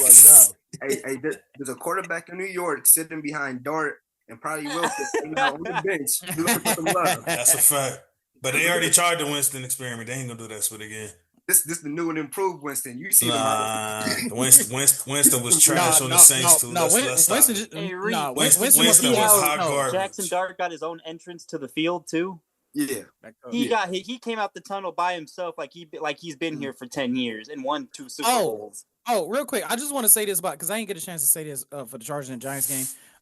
Herbert, you played that bad when your the quarterback you facing off against, posted a picture of your woman on his Instagram story.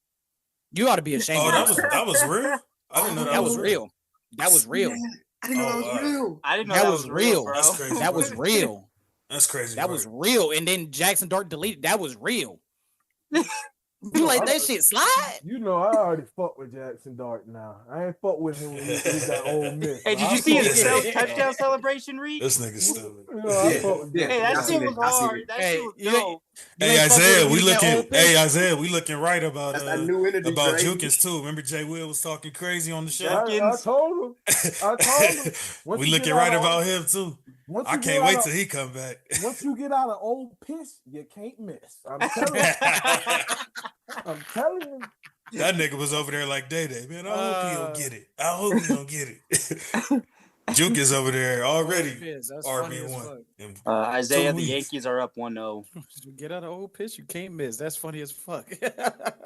But going back to Buffalo, yeah, they played down to the competition, and for a moment, I thought maybe this. If there was like, if it was remember like, y'all was finna do team, that. Y'all was finna do that stupid parlay with them 4 teams. I told did you the that parlay. was a I did that parlay. I told you I was gonna do that. I mean, did you put $5? Yeah, but like $5-10 on it. I parlay. Yeah, Isaiah, dude, that's a Big you? Mac What you meal put out on here. Bills? Yeah, you right. The Bills, I had Bills money line. I couldn't. I wouldn't. Nigga, you probably didn't make nothing off of that. It was I had parlayed it. Sucker nigga. Damn. Shut up. You asshole. Shut up. That's been added like $5. Tyrell. You know how when you say I go big or go home, pause. Nigga, I'm doing 8-leg parlays only. Okay, I'm with you. So I need at least. That's the only way you was gonna make some money. Oh my goodness. That's the guarantee one right there. So I need at least one guarantee. That money line was probably like minus 1,100. Man, that shit was minus 25,000, man, or some shit like that. No, 2,500. My bad. That's crazy. And you know what, Tyrell, you said they played down to their opponent, and I kind of agree with you on that too. Because bro, their third down conversion was 3 for 10. It's like they were playing like. again, up into that last 8 minutes, they literally like Buffalo literally did exactly what I say they gonna do. Like Buffalo do that once a year where if it's not a division opponent and they suck, they play down to the competition. Usually they lose this game, but the Saints suck that bad. Like, come on, like the Saints suck so bad. Tyrann Mathieu looked at this and was like, "Oh hell no, I'm just gonna retire, man. Fuck that." Damn, Isaiah. Good So over here. So you was scared to even take the 17 on the clip? I would have been scared to take that shit too. I was scared to Kidding take me? 17 on both of them. I'm talking about the Aints. You didn't even take the 17 on them? Brother, That's a lot of points. You don't understand. Remember, they just got their ass whooped by Seattle the week before. I don't blame them for that. Exactly. And I'm sitting up here. It'll be just my luck to be sorry and nigga get blown out by 40. Nah, let me take Bills money line. That'll be my guarantee right there. I was like, that'll be my guaranteed win on the 8-leg parlay right there. And then what I do? Go take the Chargers for 9.5 points. Trusting Greg Roman. Sorry, bitch ass. Fuck you, Greg Roman. You a hoe, nigga. He actually a cool dude though, man. I like that. He You is. think I give a fuck? I was just saying, bro. Talking about some he a cool dude. Then tell him run me my cash. Tell him run me my cash. Hey, man. All right, man. Yeah, you better keep coming on here, man. This is fucking hilarious. Oh, Jesus Christ! Yeah, Oh my gosh, Ray, can we say something? I'm sorry, bro. That was crazy. Bro. That was crazy. No I can't cap. stand y'all niggas. I can't stand y'all. That was a bit crazy. Yeah, damn. I gave you a second. Nah. I gave you a second to self-correct too, man. Because you said come I'm the on. one who been on it and shit. I wanted to see if everybody else was in tune and called it too. Damn. 'Cause I was That's like, what I'm man, saying. We been nice, I nigga. walked That into was that. wild. Somebody Real- got me. That was crazy. Real, it's your turn, man. Can't say Please, nothing. Oh, my please try God. not to go Take to, you know what I'm 45 saying? minutes. Yeah, you got a 45-minute rant every week, bro. Could at least try to cut it in half this time. Save it for the nosebleeds. I'll join. Yeah, Okay. exactly. Okay. You got it. One. This. Let me go. Actually, So I'm they gonna know go who we first. talking about. It's the, Right. the Browns and the This game. Lions. All right. I'm actually gonna go first. Okay. This is my turn. I'm gonna go first. I'm gonna get this out the way. Can somebody ask me what I thought about the execution of this team? What'd you think about the Piss poor. execution of this team? I am for it. I am for the execution of this team. Like that's all I gotta say. Like this again. This is like oh, the he means Baltimore the Ravens actual game. Execution. Oh. Yes. Oh. Like, This game just I reminded me thought of the he meant Baltimore how Ravens they game. executed throughout the That's game. why- Yeah, me that's why too. I first- I'm This pissed. nigga Yeah, is no. this nigga is wild, bro. You trying to get us canceled? I know he politically incorrect. Yeah. Damn. That's I mean, he ain't said nothing Look, that I ain't heard look, Gator they're- fans say they're- about Billy Napier. So Billy Napier needs to go. I don't know They, if I don't know if you saw my bad real quick, man. I don't know if you Yeah. saw Dre talk to spit when y'all lost to South Florida. Oh yeah, did you see that episode? thank you. I mean, I appreciate it. I told you that fuck nigga need to get go I ain't gonna ahead. lie, Go I ahead, did. I did Tyrell, share go that ahead. post. Go ahead, because if I get started All on Billy Napier, All right, yeah, my bad. Go ahead, Real. Go I'm telling ahead. you right now. I'm telling you right now. Again, the defense. There's only so much the Browns defense can do when the other teams start within the 20-yard line, bro. Like there's only so much they can do. Like, but shout out to the run defense in general. Like Gibbs got 91 yards, but like to contain Knuckles and just let Sonic kind of like to even hold Sonic under 100 yards when he was the primary rusher is pretty good for this defense. Ray Vitrone, I'm not calling him Bubba Vitrone. Ray Vitrone, as a special team coordinator, you definitely need to be the number one person on the guillotine list, buddy. Special teams suck, dude. Like can't create angles, can't block gunners, can't kick, can't stop kickoff coverage. This dude is absolute ass on the freaking special team coordinator. He needs to freaking go. Stefanski got to go. You can't even score. You can't score 20 points. You can't score 17 points with this offense. And now they're going to start dealing Gabriel in London. Like, that's going to make a difference. Whoop the fucking do. Am I for the execution of the Cleveland Browns? Absolutely. Oh That's damn! all I got to say. That's all I got to say. Bro, I got thought it, I this got whole it. time I Bef- thought you bef- said the way they exit Jesus. Before y'all get into the game, I got a question for y'all. And it just we could yay or nay. Or I'm gonna say let's go over under. Shedeur starting one game in the 2025 season. Over. Under. They're already starting Gabriel. If Gabriel plays bad, Shedeur is next in line. Over. What'd you say, Reek? I said over. Jay. I'm gonna go over. I'm gonna go under because I think they're intentionally trying to sabotage the kid. And I don't think that Gabriel can play bad enough this season to get Shedeur to let Shedeur start. Stefanski started off 1-6, 1-7. He's gonna be coaching for his job. Trust me, they're gonna start Shedeur. Man, you've been calling for Stefanski's job for how long now? For the last 3, because he's not that guy.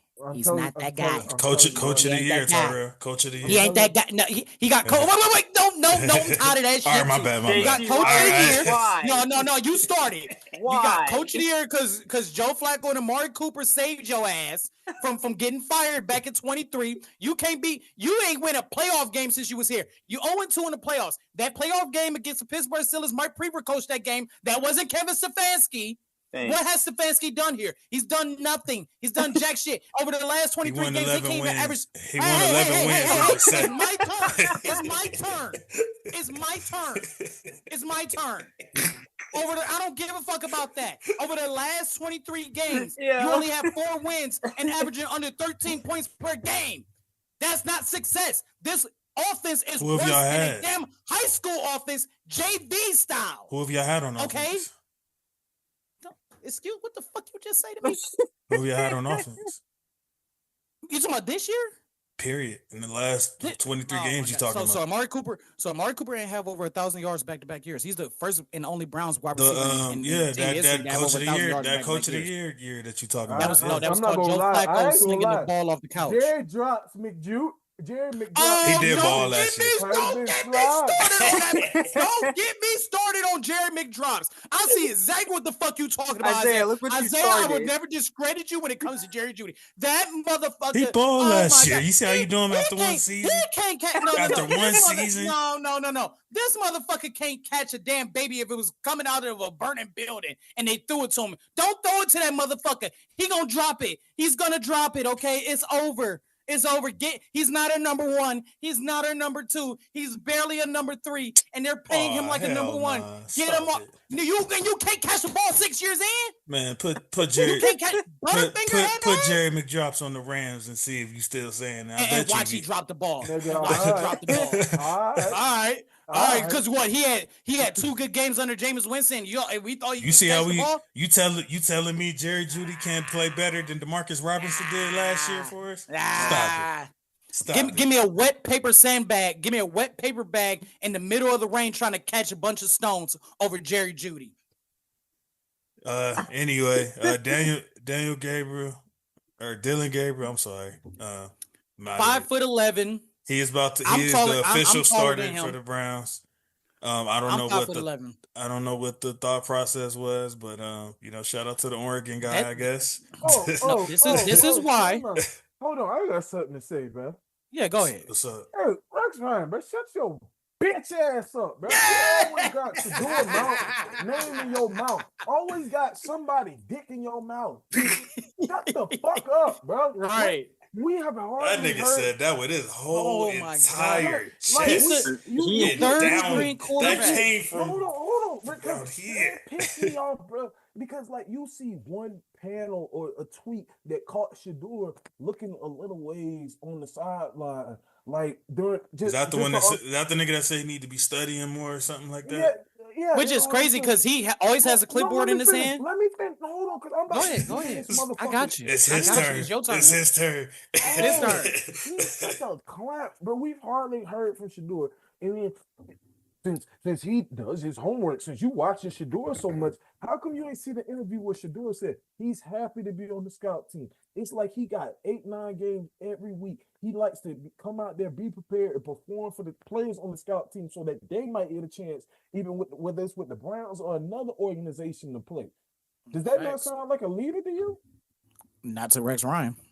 You saw what Rex said? So shut the Everybody fuck saw that up. shit. The reason why your stupid ass ain't got a fucking job no more is because your ass is up in New York and you picked Mark Sanchez to be your fucking franchise QB like a jackass.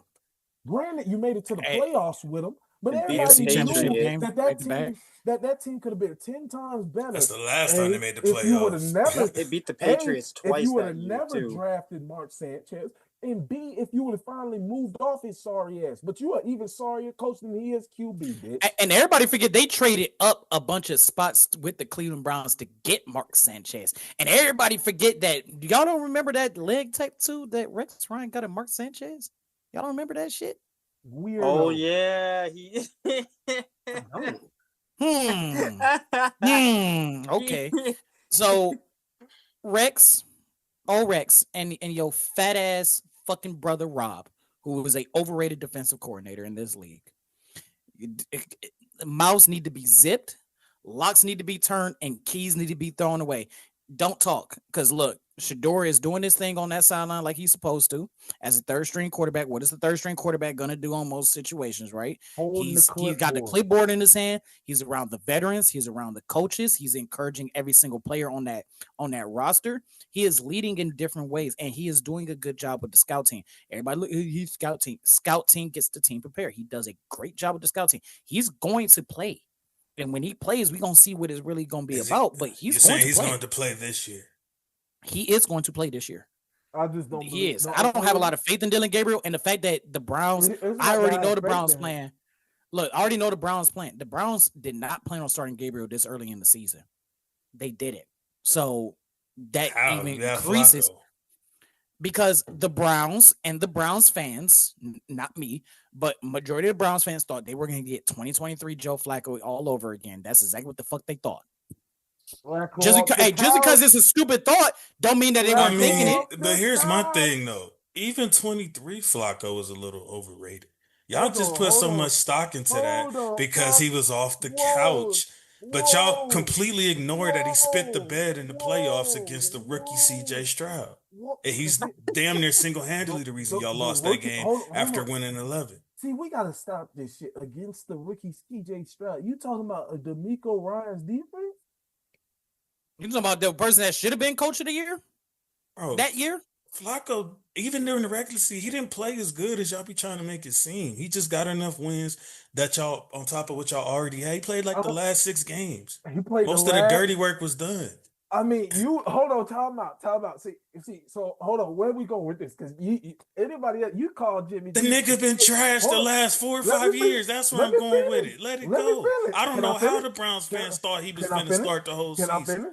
Can I finish? Do you know how desperate Browns fans are for a quarterback? So let me finish. Do you know how desperate we are? He started the last 5 games, went 4-1. What was the stats? Read them stats. 4-1. According to you, it don't matter as long as the nigga wins. Yeah, see? As long as the nigga wins. Yeah, like 11 touchdowns and like 7 interceptions or something. Like he had 13 TDs, 8 interceptions. Yeah. But he was off the couch, though. See what I mean? I mean, he won. He held to the point where he won comeback player. And then what happened when he started for the Colts the following year? Because they thought. I want you. Wait. I want you to think about this. Flacco off the couch, leading the Browns to the playoffs, won comeback player of the year. He didn't lead y'all to spit. Wait. I don't. 4-1. He won comeback player of the year. Time out. You the same guy who was sitting up here telling me that Stafford is a game changer because if he missed 5 weeks, season over, right? Right. Did you I don't see the correlation. To a trap. Well, the Browns lost their starting QB. And Joe Flacco came off the couch. No, it was Brissett first. No, it was Brissett first. Nigga, you talking about Brissett? Are we serious? Brisket? Nope. Wrong year. It's not the wrong year. Deshaun played, and then Brissett played, and then it was Flacco. Wrong year. Wrong year. That's the wrong year, brother. The Brissett wrong year. Because it was actually Deshaun, then it was DTR, then it was Joe Flacco. And DTR is a 6-pack ass, bro. Oh my gosh, that nigga so he's worse than he's worse than Deshaun Kaiser. Nah, that nigga is garbage truck juice. I will say 23 probably is Stefanski's best coach job, if you will, because to get 11-6 with Joe Flacco, Deshaun Watson, PJ Walker. Oh yeah, we did have PJ Walker. Yep. and Jeff Driscoll all starting the game is crazy. And they only had 4 losses before that point that you're talking about for the whole season. Hey, bro, hold up. If he started the last 5 games, hold up. So, last 5 games, they was 8-5. Yep. That's not guaranteed playoffs, baby. That's not guaranteed playoffs. It was well over 500, man. That's well over. Hey, anybody else? the If they crash the ship, you lose. You're not in the playoffs, is you? Okay, so he did enough to not lose, but he wasn't no starting quarterback material. Like, you oh hating, yeah, man. you're a good quarterback You for the hating, franchise. man. No, Stop hating on that's Flacco why the off the coach couch. ain't do spit when The they tried reason that. why, Man, you no, the gotta reason stop why hating on Flacco Flacco even off the couch, leaving, man.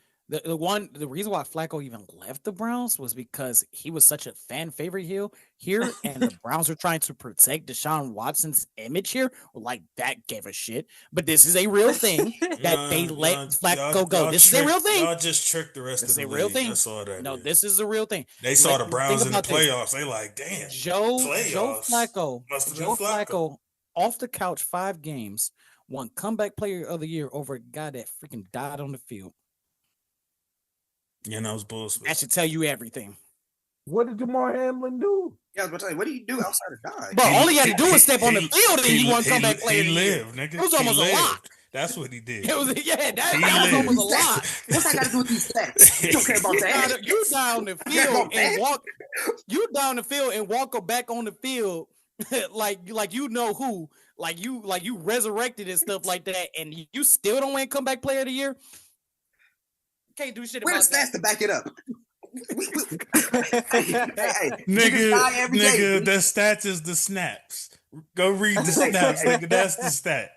All he had to do was step on the field and should have won comeback player of the year. I forgot you guys Man, got died on the Kaiser football on your field. team at one point. Nah. Okay, look, I'm Deshaun not Kaiser saying- was ass, but DTR is garbage. I'm not ass. saying Kaiser went to I'm Notre not Dame, one of the right? brothers who's Yes. saying like it's not incredible that he came back to play football. and shit.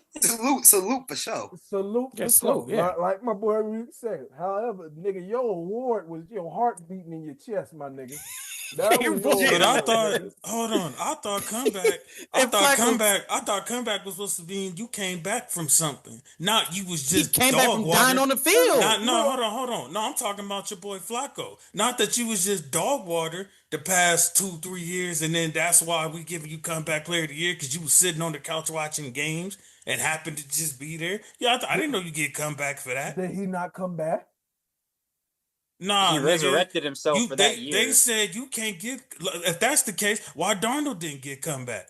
He They said you resurrected can't his get it because career. you was just trash. He should have got come back. Yeah, I'm saying he they was did up for the vote. So why was that different? You're talking to the wrong nigga because I'm telling you, he should have got come back. Yeah, Yeah. should. He should have. What I'm saying is they claim the criteria can't be that you was just trash, but you gave it to Flacco over a nigga that died. You are talking to the writers, brother. You keep saying Writers. You keep saying You know what that y'all means, and JC? you. Nick, that's the writers. Y'all the one that brought JC, up you know that what that means? bullshit comeback of the JC, year. you know what that means? That means taking the Browns to the playoffs is a big. That's what I'm saying. That's all it was. They saw the Browns in the playoffs. They didn't care who was there. I could have been the quarterback and they'd have gave it to me just because I was sitting there when the playoffs started. They didn't give a damn who was right there. The Browns is a bigger miracle. The Browns in the playoff is a bigger miracle than The Browns did what? Made playoffs. 11 Oh wins. my goodness. No, I'm sure you did the stats and the numbers. Give Kevin Stefanski another Coach of the Year award, even though D'Amico Ryan resurrected a dead franchise. Yeah, give I'm it sure to, you did the give it to numbers. Stefanski. The odds of you surviving a cardiac arrest is higher than the Browns making the playoffs that year. That's basically what he's saying. Yeah. On some G shit. Yeah, Damn. yeah. That's basically what That's they some real said. shit. That's some real shit. All right, let's go, man. Let's finish this up.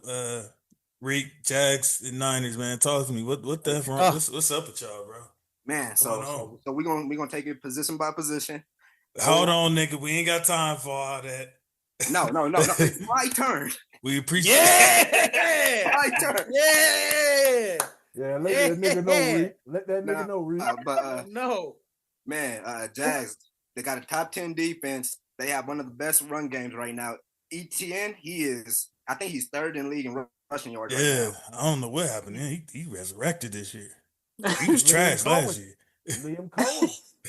You put that against a middle of the pack O line, who's rated in the bottom 5 for run blocking, a defense that can't generate any type of pressure without Nick Bosa, a defense that couldn't stop a run even with Nick Bosa, safeties and corners who can't cover nothing. Get up. A linebacker and D winners who ain't really doing nothing. Get up. Now that's What else? with the Jazz covering, I took that shit. As soon as I saw Nick Bosa wasn't, I was like, oh yeah, that's easy money. Well, And they're 3-1 right now. It was only at 2.5. And they're 3-1. I mean, the Niners had to come back too. I think they was down like 2 scores. They was down pretty much most of the Yeah, game. then on the offensive side, this man Purdy is Jimmy G without CMC. His accuracy may be worse than Jimmy G. He out here. Damn. Yeah, never because there seen were a some quarterback- overthrown receivers for sure. The way Purdy overthrows receivers, Jennings got hurt on a play because of that. You know how many? Every time a receiver catches a ball from Purdy that's too high, I'm praying that that's not the final play for him right there. Like it is disgusting. Then I know Dre, you was talking about red zone. I ain't never heard this nigga Reek this passionate on the show before. Say. Man, I know you were talking about red zone conversions earlier. We are, I think, 3 for 8 on goal to goal this season. Ooh. Like we are, it's bad. Oh. Then to top it off, of course, injuries. We're plagued by injuries. Our O line, Trent Williams. I think we're seeing the downfall of Trent Williams as all pro tackle. Ain't the nigga 40? Yeah, damn near. 37. 37. We can get you. We can Close get enough. We can get a good year out of you at 37. Andrew Whitworth won a Super Bowl at 40. Hey, nigga, that ain't got nothing to do with y'all. Hold on. Ain't got nothing to do with y'all, nigga. All right. Let's talk about your Niners, nigga. But yeah, anyway, CMC, he was trying to do what he was trying to do. When you don't have an O-line, hard to really get the ball on the ground. He stepped up big in the pass game. Ricky Purcell that boy is a highlight reel. I know y'all saw that one-headed catch. Yeah, fuck you, Billy Napier, for wasting his time at Florida. You said what? I'm talking about Billy Napier. Fuck him for wasting his time at Florida. Yeah, now that boy Purcell, he official with them hands. But man, Don't worry, y'all got IU coming back. Reek, real quick. Reek, can you also explain why your head What you coach? just say? Because you saw the Jags head coach talking shit after the game. Can you explain why Robert I don't like Saleh? that motherfucker, bro. Hold up. Can you explain to me why Robert Saleh's dumbass thinks sign stealing is cheating? Did you see the Jags head coach, JC? I didn't see that. Sign stealing is cheap. Every college has one. It's technically not cheating. Go get yourself a sign stealer. Stop bitching. How about that? Number 2, did you guys, JC, if you didn't catch it, the Jaguars coach after the win, he came onto the field towards Saleh and he said, "Keep my name out your mouth." I seen that. I did see that. And they it's whatever Jags coaching staff says to the Niners, it is well deserved. But I wonder if they would have had that same energy if they would have lost. But No. that's just me. You didn't say it before the game, nigga. I do. When I say Well, they've been going at it all Liam week, Cohen, like, bro. I over the don't like phone. him.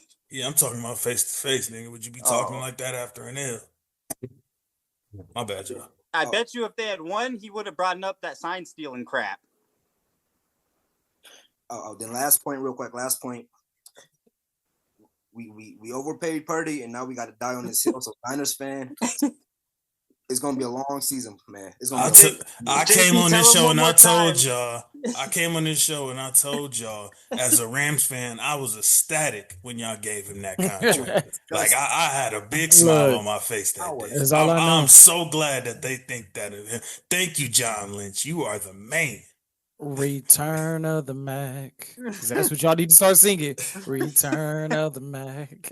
Man, Return of the Mac. Now, can you wait real quick before we move on, Know that JC? I'm Can you say it one more time? Just one more time. Purdy is Jimmy G, Jimmy G without CMC. Man. Look, Rick, Damn, Rick, turn you the light on the out West in Coast, room. nigga. I know it ain't that late, nigga. You ain't got no lights. Yeah, He cut all the lights out. Any windows, man. Hey, no, he had to fade into darkness as he That talked nigga about went this in game. the He was like, I don't want to Undertaker show my mode. face for this. Hey, man, I have to fade into darkness. I can't talk about that. Y'all can't see my face talking about that. Nah. Man, I just got me a Ricky Waters jersey too. I had to put that up. I had to put it up. Said he had to put that bitch up. Hell no. Man. Yeah, man. Y'all got it, man. Whatever y'all want to say about United, man, I don't even care no more. I will Bang, say, bang. I'm mainly surprised that the Jaguars defense, like they lead the league in turnovers after being Surprised they're over 500. I'm not gonna say that necessarily surprised over 500. I mean, they got a coach who's very creative, Liam Cohen, in the way he calls plays. I mean, we saw him help Baker toss 41 touchdowns last year, and Bucky Irvin was no slouch in the run game. So him and Gladstone have actually built this team pretty well. When you look at it and actually utilizing the speed and that they have at their disposal. Because to be honest, I didn't realize they had as much speed on that team as they really had. And it looks like, I mean, ETN has been rejuvenated by the the creativity that Liam Cohen has inserted into their offense. Because I mean, he like up there with JT for leading the league in rushing. Trevor's got to play better. I mean, he's just doing enough not to really crash the ship right now. He's 5 touchdowns, 4 interceptions. He it's like once a game he just decides to throw a football. You're like, what the fuck are you doing? What did you see? But overall, if they just cut down on penalties as far as like those pre-snap penalties, like illegal formation or illegal false starts or shit like that, they're in pretty good shape. Like if you really looked at that Cincinnati game, and I'm not saying this because like from Jacksonville, that rep where Travis Hunter got called for pass interference, I don't really see how that was pass interference. Like, and if you take that call away, they're possibly 4-0. So it's actually really crazy because a lot of people back home calling me my fucking phone telling me, "Oh, you wish you were a Jags fan." Not really. I mean, y'all. I'm happy for you guys. I mean, on the grind, they all think you a Jags fan anyway. See, so you the might as well rock. You the only one. The only charge is L.A. Rams. Damn, look, can't even say it right. Shut up, nigga. No, I'm listening on your team. Commanders background fan, nigga. Like I said, I mean, it's good for them, but y'all ain't gotta call my fucking phone, nigga. I'll see y'all in a few weeks. But then you say that the crime rate be down here when they. Yeah, I was just about to say crime rate's down. Yeah, everybody happy back home. Yeah, crime rate's down. Strip club business is going up by 10%. Yep. Everybody's happy. They better enjoy it while it lasts. Yep. But I think they'll be in good shape. I mean, like as long as you keep playing defense like this, and if you're 4 games in, and like Trevor isn't playing god awful football. That nigga is getting carried right now. Hey, look, y'all know I was not high. They're playing complimentary football. Like your defense is getting turnovers. He's not playing god awful. He's not damn sure not playing Pro Bowl level QB. I'm not saying that. Like I said, but they're playing. He's doing enough not to crash the ship. If he didn't throw like but we didn't give you $250 million to not crash the ship. They did to Jalen Hurts. Here you go. Get him, Reek. They did to Jalen Hurts. Jalen won, nigga. And they did the same shit with Brock Purdy. I told you, Brock Purdy just gonna have to crash the ship. And Kyle Shanahan offense, and they gave the same amount of money. Every time we start talking money, I walk right into it. I would just Look, you know me, I was not high on Cohen throughout this entire off season, and like I must admit, he's doing a fine job with Jacksonville so far. You're right, and Isaiah, when that PI call was called, it was pretty much a sealed done deal Like, for I'm sorry. Jacksonville, and even then Like, they had a decent goal You line know stand what up rep until I'm Ronnie talking got in about? there. Like, bro, if anybody go watch the rep, like I'm saying, Reek, you done play college football, so you know far better than I do.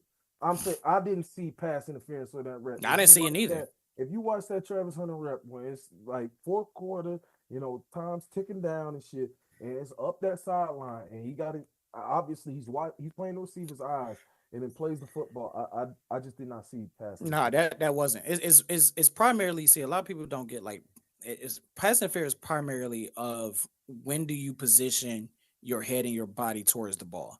Like if you show no signs of doing that whatsoever, that's when pass interference usually get called because you had no intention of going for the ball. You had every intention to stop the receiver from getting to the ball. And it has to, and everybody forget this part too. It has to be a catchable pass. It has to be deemed as a catchable pass as well. And though that and that was the case, it was a catchable pass. But I thought Travis Hunter did play that extremely well. I thought you couldn't play it any better if you ask me. If you ask any coach, to be honest with you, that is what you teach in one-on-one coverage up the sideline. But nonetheless, they bounced back from that. That could have been a demoralizing penalty. A lot of people, including us on this panel, didn't really give Jacksonville a lot of grace or a lot of chances against Houston last week. They might have my wins. They might have my wins right now that I have for the season. And I only gave Jacksonville like 5-6 wins, and they're doing their job. So even though I'm not the biggest fan of Liam. 2020, right? I'm not the biggest fan of Liam. I'm not the biggest fan of him. Say something about him that I don't fuck with, but like he's coaching his ass off right now, and he got those guys believing in the system. You can't give him nothing but credit for that, despite my personal feelings on him. I didn't realize that all our games was back to back. Next is Colts and my guys. This is the game of why yours truly doesn't have a voice today. If you watch that game, you know why. It was very extremely stressful. It's okay, Jay Will. Me, Norman, and my boy, that's a Colts fan, my boy Kenny, we all went up there, man. It was a fun time. Now, as far as my thoughts on the game, I'm not gonna lie, like I'm not gonna say like I thought we was just gonna blow them out the water, but I am shocked at the fight the Colts put up to that degree, because up to this point they hadn't really played a team yet to where we was like, you know, like okay, like they mean that for real, or you know, Daniel Jones have like he's had some good performances, but you know, like I'm pretty sure everybody's thinking like once he plays the team, he'll turn into Daniel Jones. And granted, I get it, he did throw his first 2 picks of the season in this game, but I saw that game in person. Daniel Jones, he played a pretty solid game for the circumstances, especially considering like the you know, who could predict that the damn receiver's gonna throw the ball out of bounds to get an effort touch? You know what I'm saying? Like freak accidents like that, like spit like that. You know what I mean? Like that changed the whole game right there. Not to mention the same guy that got a effing holding penalty when JT scored for like 40. You know what I'm saying? So this game could have easily went another direction. You know, I was just telling my boy, he called me before the show asking my thoughts and stuff. I'm like, man, like. Honestly, the Colts got nothing to hang they head down about right now. Like, you know what I'm saying? If anything, I think, was it you or Marvin that had the Colts like in the top 10? And when we did the power rankings, one of y'all had them like real high. That was cool. Definitely wasn't me. Yeah. So, and I was like, I'm not really feeling that yet, because like despite the loss that the Colts had in this game, they kind of prove why they should be ranked higher than where most people should be at. Like they went against let's be real here, a Super Bowl contender, and gave them that all. And like you said, it could have went either way. The pendulum could have swung either way. So they still, even with all those things I mentioned, they still had a chance to win the game. Like still. It took Stafford to have a career. That was the longest touchdown pass of his entire career, which is saying a lot. So and it's crazy because You was just talking about Tutu last week too. You was just saying like I Think don't I know where was. he been, and it's like he showed up when it mattered the most. And I thought Dan Jones played a pretty good game, especially against that defense. I thought he played a solid game. He did. That's not a There was some defense. That's not an throws he easy was defense making to where I play. was like, nigga, I ain't never seen this in New York. Yeah. So he had a lot. He had a lot to prove, and I think if people were to just look at just the stat box, they would go, well, "What the fuck you talking about?" But if you actually watch this game, he proved a lot in this game so far. Like he really genuinely did, and I Boy, think something the about the New York Colts. teams, boy. They Hey, can't something about it, yeah. And I think the Colts should go. I think the Colts are looking at their quarterback situation and going, you know what? We're gonna ride with Daniel Jones and Richardson. You're on the trade block. I think Richardson is officially on the trade block after this game. If you ask me, Damn, 4 games in. yep, I do. Isaiah, I do think you so, want 'cause to Daniel Jones played. You want to Daniel call Jones over played there better. for your boy? What you talking about call over there for your boy? I told them niggas that this shit was gonna go either way. I said I don't know what is there. I Yeah, he said did like, say that from the I very said beginning. as far I said at least athletically, if you look at him, you like, yeah, that's probably a football player. However, there's more to that than being a fucking football player, especially Yep. a motherfucking NFL quarterback. I don't. He should have probably definitely, well, not probably, definitely should have saved another year. And he should have transferred the hell out of Florida when they had Billy Napier getting hired on for another year. I mean, if you got a chance, if you know that you're projected to go top 10 in his Oh, yeah, position, you I don't gotta really take blame him. it. Yeah. Yeah, you got to take it. Yeah, but yeah, I think Richardson that trade block is getting a little closer to him. And I think the Colts are going to be in. You know, I'm not even gonna say it because I said this about one quarterback, and I ain't trying to crash that shit. But so I would say, kudos to Daniel Jones for leading the charge. Kudos to that Colts defense, man. That Colts defense is Yes, absolutely. very good. Like they And got mind you, layers on. They that didn't team, even man. have their best DB that day. Kenny No, Moore they was out. didn't. So No, they didn't. yeah, like I told my other guys. I mean, I was talking spit to Jay Will because he deserved it. Like the nigga, first thing I wake up and I see this nigga in the group chat talking spit. I couldn't wait. I made all those videos just for that nigga. But as far as yeah. like you know the good Colts fans, the guys who were innocent, yeah, like to me, I feel like the team, especially in that trash division they in, they all should be scared right now. That's what I was saying. And Jacksonville is smiling ear to ear because now they're tied for the division with them. You know, both of them are 3-1, correct?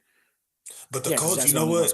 You know, people might be surprised about this. Like, and I'm sure Isaiah knows this, being down there as much as he has been.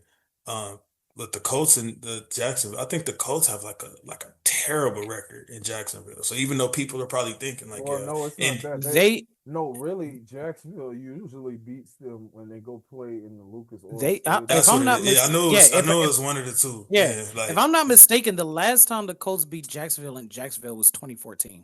Yeah, it was some crazy stat. I remember hearing about that. So people might be shocked to hear like, you know, they probably think like, oh yeah, the Colts, they should have Jacksonville. Like, no, like it's not gonna go the way y'all think it is. That's gonna be a dogfight when they do play. I will. This is my last comment on this game, and he deserved this, even though in a loss he deserved this. Dun dun dun dun dun. Oh, Indiana. The boulder. He's still running away from that boulder. And even like you said for Daniel Jones, I mean, I did it with Drake May the last 3 games. DJ's got 628 in passing yards, 2 tutties, and of course, I know he had the interception day, so that 3 interceptions. Yeah, 2 interceptions. 2, yeah. So he has 3 to the same nigga at that. Damn, to the same, but he has a QBR of 76.7% in these last 3 games. And Isaiah F, you nigga, don't be talking about my running back hole. Man, fuck that nigga. That nigga Isaiah was texting me during the game. You know what's funny? Norman was talking spit about him while we were there. And the next thing I know, you texted me. I was like, man, look at this nigga Isaiah. He said the same what you said. Because he got Kyron on fantasy. So he got mad. I got Puka, man. Keep feeding that motherfucker. You want me to call him top wide receiver in the league? Motherfucker went back. Yeah. I got Puka on my other team. So yeah, I was enjoying it too. Yeah, I already knew, boy. Staff. Bro, did you see Jay Wills? No, but Isaiah, I didn't even realize like he was doing to that degree. Like when they ended up putting his stats up, I said $150. I said, damn, it was like that.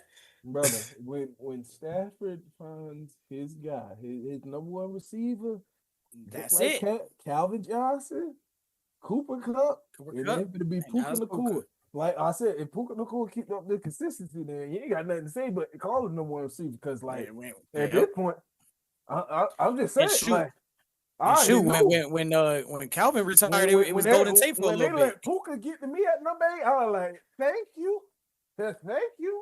Man, I thought, Isaiah, the reason I was so mad is because the drafts I was seeing, people wasn't taking Puka till like the second round. So I was like, you know what? If I take Puka now, somebody gonna take St. Brown. So I was like, I got a better chance getting St. Brown, and then I'll get Puka. And then this nigga Isaiah come taking Puka. I'm like, nigga, what the F wrong? You don't F with the Rams like that. You did. I think I texted him like, nigga, you just trying to piss me off. It ain't about effing with the Rams. It's about that guap, nigga. I need that. I didn't know you believed in him like that. So I was like, damn, he took him with the first pick because everybody was like sleep on Puka in most of the drafts I was in. So I did. I think after yesterday, even that year, if you remember, during that Triple Crown year, who was on my fantasy team? Cooper motherfucking Kupp. All I need to know, bro, every year, bro. You know what I do? I said when I do fantasy, bro. If Matthew Stafford is in the league, what I do? Who's his number one receiver? Go to whatever team Twitter, Lions Twitter, Rams Twitter. Okay, so they said he looking for Puka. Yep. That's my number one receiver. Because Cooper, right, bro, he getting 18 targets a fucking game. Yeah, it don't matter. Cooper Kupp never looked nothing close to that when he had Jared Goff. Never. Robert Woods was actually, as crazy as it sounds, he was our number one for a couple of those years. But you know, I mean, first it was Brandon Cooks, bro, before he went to Houston. And then once he left, it was Robert. Remember Woods. when Odell came to LA, man, he was targeting Odell when Odell got comfortable. But when so I just thought about it. At one point, Cooper Kupp wasn't even a top 2 receiver on the Rams. We had Brandon Cooks and Robert Woods before him. Go ahead, Jay. Oh no, I was just gonna say, and too, when Odell went down when he got hurt, bro, was it was Odell, right? In the Super Bowl when he got hurt. Odell was balling out in that Super Bowl. Yep, but who did he target more than anything else? Cooper Kupp. Well, after that, he had no choice. But no, we knew Stafford was more so trying to get Odell his touchdown. Yeah. So he could say, yeah, I got a touchdown Super Bowl. We knew when it came to that last drive. Oh, yeah. He know he looking for. It was Cooper Kupp. He was looking for Cooper Kupp the entire time. Me and Norman. And it made he didn't even look away from him. It made no sense to me. That even I knew that, nigga, if you don't put 3 motherfuckers on Cooper Kupp, Isaiah, you know what's funny? On the way to the game, me and Norman was just talking about that. We like, how the hell did Stafford get away with that? They knew exactly who this nigga was finna throw it to. And the Bengals still was letting him just march right down the field to the same nigga the whole time. I don't think he threw it to another nigga on that last drive. And you know they're probably afraid if they triple team him, and that's going to leave someone else open. Well, it's that, and then also it's just like Stafford. I ain't gonna lie, bro. He did have a couple no-look passes too. No, what I'm saying is he probably, as far as arm talent, bro, he probably top 5 in NFL history. As far as I would go. I'm clipping that. I'm saving that.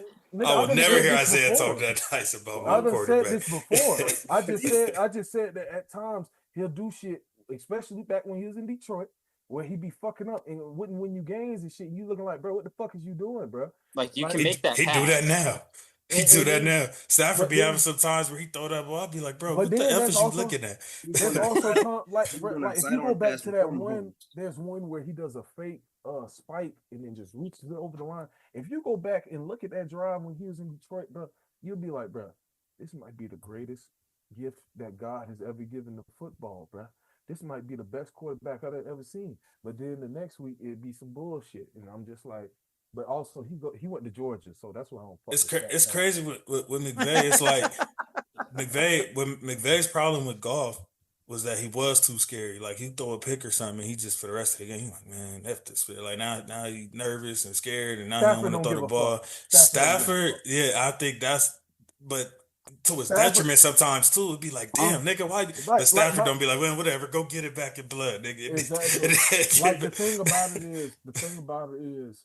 The reason why those back those back-breaking plays, pause, when Jared Goff would throw a pick, felt so bad is because he does not have the arm talent that Stafford, like since that second surgery on his shoulder or whatever, has had throughout his career to go down there and truly drive down the field in 40 seconds.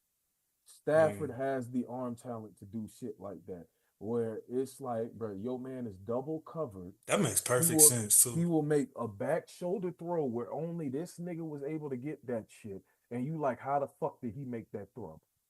It went the game on the line. But Jared Goff has never had that type of arm talent. Can he throw the ball 60 yards? Yeah, sure. Is he pretty accurate? Hell yeah, sure. But he cannot. It's shit. It's levels to this shit. I'm sorry. Yeah. It is levels to this shit. Like Stafford is a gunslinger, like just like Brett Favre, just like fucking. Even though he a bitch, yeah, Brett Favre. Just like he used to throw a lot of picks too. Yeah. Crazy enough, AR is a gunslinger. It's just that he AR got for that. Sure is. He just got that much arm talent where he don't throw a lot of picks. That, bro, it honestly, bro, that shit is. Go look at some of the throws he made. You be like, what the fuck? This shit finna get picked. Yeah, and then you like, hell no. I'm a link in the chat because NFL just uploaded this video like a week ago, talking about like the quarterbacks, like how they go through their throwing motion, and like I'm talking about AR, all of them, like they're breaking down like what they do and how they held the ball. It is like one of the most fascinating like 6 to 9 minutes videos that I've watched. Like it's so fascinating to like hear the process of every single, like all these quarterbacks and how they throw and their body motion and like where their feet placement and how they get their power. It's fascinating. I'm gonna link it. I'm gonna link it in the chat for sure. But it's amazing. Because the thing I didn't notice about Aaron Rodgers is like he leaves his feet when he throws the ball, especially when he throws the ball deep.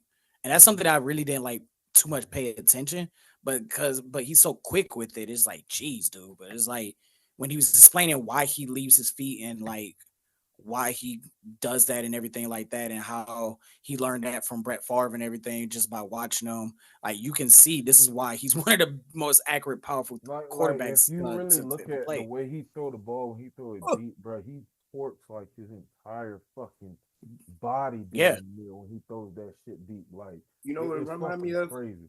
It reminds me of like when you used to play recess back in the day. And, you know, you driving down, bell about to ring, you trying to hit that. Hell yeah, hurry up! Like, Rodgers used to throw the ball like on the deep passes. And did you ever feel like you were like, damn, I could go to the NFL one day? yeah. Then I see Rodgers actually. Exactly. Right. And then you see his nothing like that end of the week Super Bowl. Yeah, it's nothing like that end of the week Super Bowl, man. Bro, you be going in from lunch, bro. You have like 200 yards, 3 touchdowns. Man, right, shit, boy. And where I used to go to school, we played on concrete. We didn't even play Johnny on grass. Manziel ain't have shit on third grade ant, man. I'm trying to tell you, man. I was must see TV, nigga. What the fuck you mean, man? Really thought we could go to the NFL. It'd be this. And easy. I played both sides of the football. Yeah. What's up? 2 interceptions or 3 or 4. Man, what you mean, man? And did you, real quick, my bad, JC, one more thing. Did you guys ever get like when you're going from lunch and then the kid that threw the ball, he's like, he was guarding me. I told you not to throw it. Man. But all right, Isaiah, same thing I told Reek, nigga. Don't be taking all damn day. Oh no, I get all day. I've been here in what? You should already know I was taking all day. It's been here in what? 40 we got Bears in Vegas, man. You put up a fight? They was winning. What you mean? So many levels. They was winning. Hey, you put up a fight at least. They was. I mean, I seen that when I heard you can't Chicago, be any more disappointed than that. When I heard Chicago came back, we was looking at the scores and the Raiders was up a couple of scores. I was like, oh, okay, you know, because Norman was over there happy. He was like, yeah, my Bears, you know what I'm saying, the 10 wins. I'm like, hell nah, nigga. Once Jinty got that touchdown, and then all of a sudden he was like, yeah, and I'm like, nigga, I know they didn't come back in that game. And then I seen the score. I was like, you sorry, and they blocked the kick. blocked the kick. And they Well, I blocked can't it. talk about that, nigga. We just had two kicks blocked last week, so Hey. I can't talk about blocked kicks. I was doing the Browns live stream and I looked over and I was like, they just blocked the kick. I don't know what's been up with these blocked kicks lately. Last couple weeks. The last cut feels like it's been like that all season. Go ahead. That's special teams, man. That's special team. Some of these special teams ain't got special players on them. Brother, Can I ask I'm a gonna let question you know real quick? right now. I'm gonna let you know right now. I ain't got shit to do with special teams. Go ahead. Man. I'm gonna explain to you what it got to do with. So, how much longer are we giving Geno Smith? I'm about to answer that question. Kevin Geno Smith. I'm about He to dirt. He's writing back. He dirt. He has already written back. He's dirt. Written We back. saw that at the end of the year last year. We knew he was dirt from years prior in his career. He just had a little resurgence. Nah, he was good. Dirt. He had a couple good years. I ain't gonna lie. Had a little resurgence. You don't just get 4,000 yards on accident. So he had a couple good seasons. And he had an ass line at one point. That's true too. That is true, Wow, Trey. wow. That is He had a true. little They were resurgence. 32nd. at one The point. Seahawks last year, their line was Fuck not good. all that. Fuck all that. And let's go. I'm gonna put my microphone on mute for this one. I can't wait for this. Yeah, me too. The Tyrells, their special team. No, motherfucker, you know what it was? Every single game that had a block kick in the last 2 weeks, I have bet on the losing team of the team with the block kick. You bet on my Rams last week? Yes, nigga, I bet on the Rams. I honestly What? thought y'all would finally get it. It was what they need. I was like, the defense looking good, Puka looking good. I'm like, all right, here we go. We rolling. Block kick. The motherfucking Bucks game. I had the Bucks by 9.5. You bet on the Packers? Which game? Packers and Browns. Yes, I did, my brother. Wow. Block kick. And yet this week, I bet on my team. Block motherfucking kick. And I didn't have these motherfuckers for the spread. Just bitch ass money line. And these fuckers can't do shit for me. Now They had y'all favorite? Now, yes, they had us favorite. But I wasn't sipping the Kool-Aid too much. I was like, they got embarrassed, so I was like, they're gonna fight back, this week. They're at home, they're gonna fight back. They just got embarrassed on the road last week, so they're gonna pull out a gutsy win.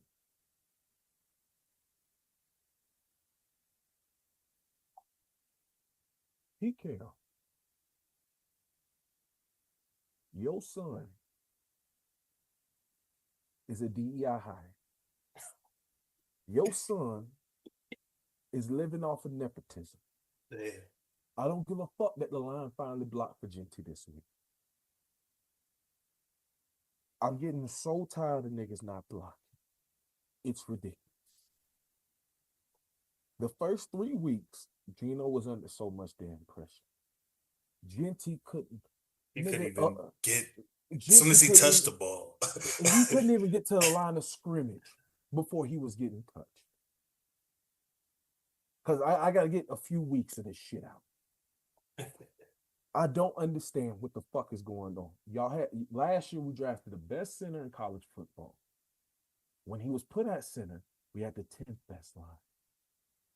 You decide, your son comes in, hey, we're going to move him off center and put him at guard.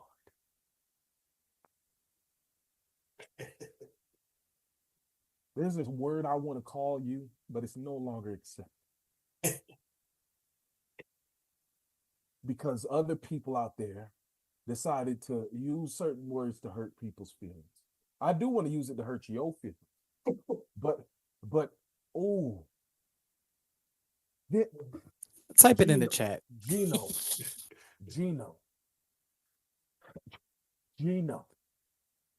Like, was it as soon as you put on the black and silver, you just said, fuck it, I'm finna start point shaving? Because, like, literally, if you go upon his career, the last 2 years, Geno has been the most accurate quarterback when playing in a domed stadium.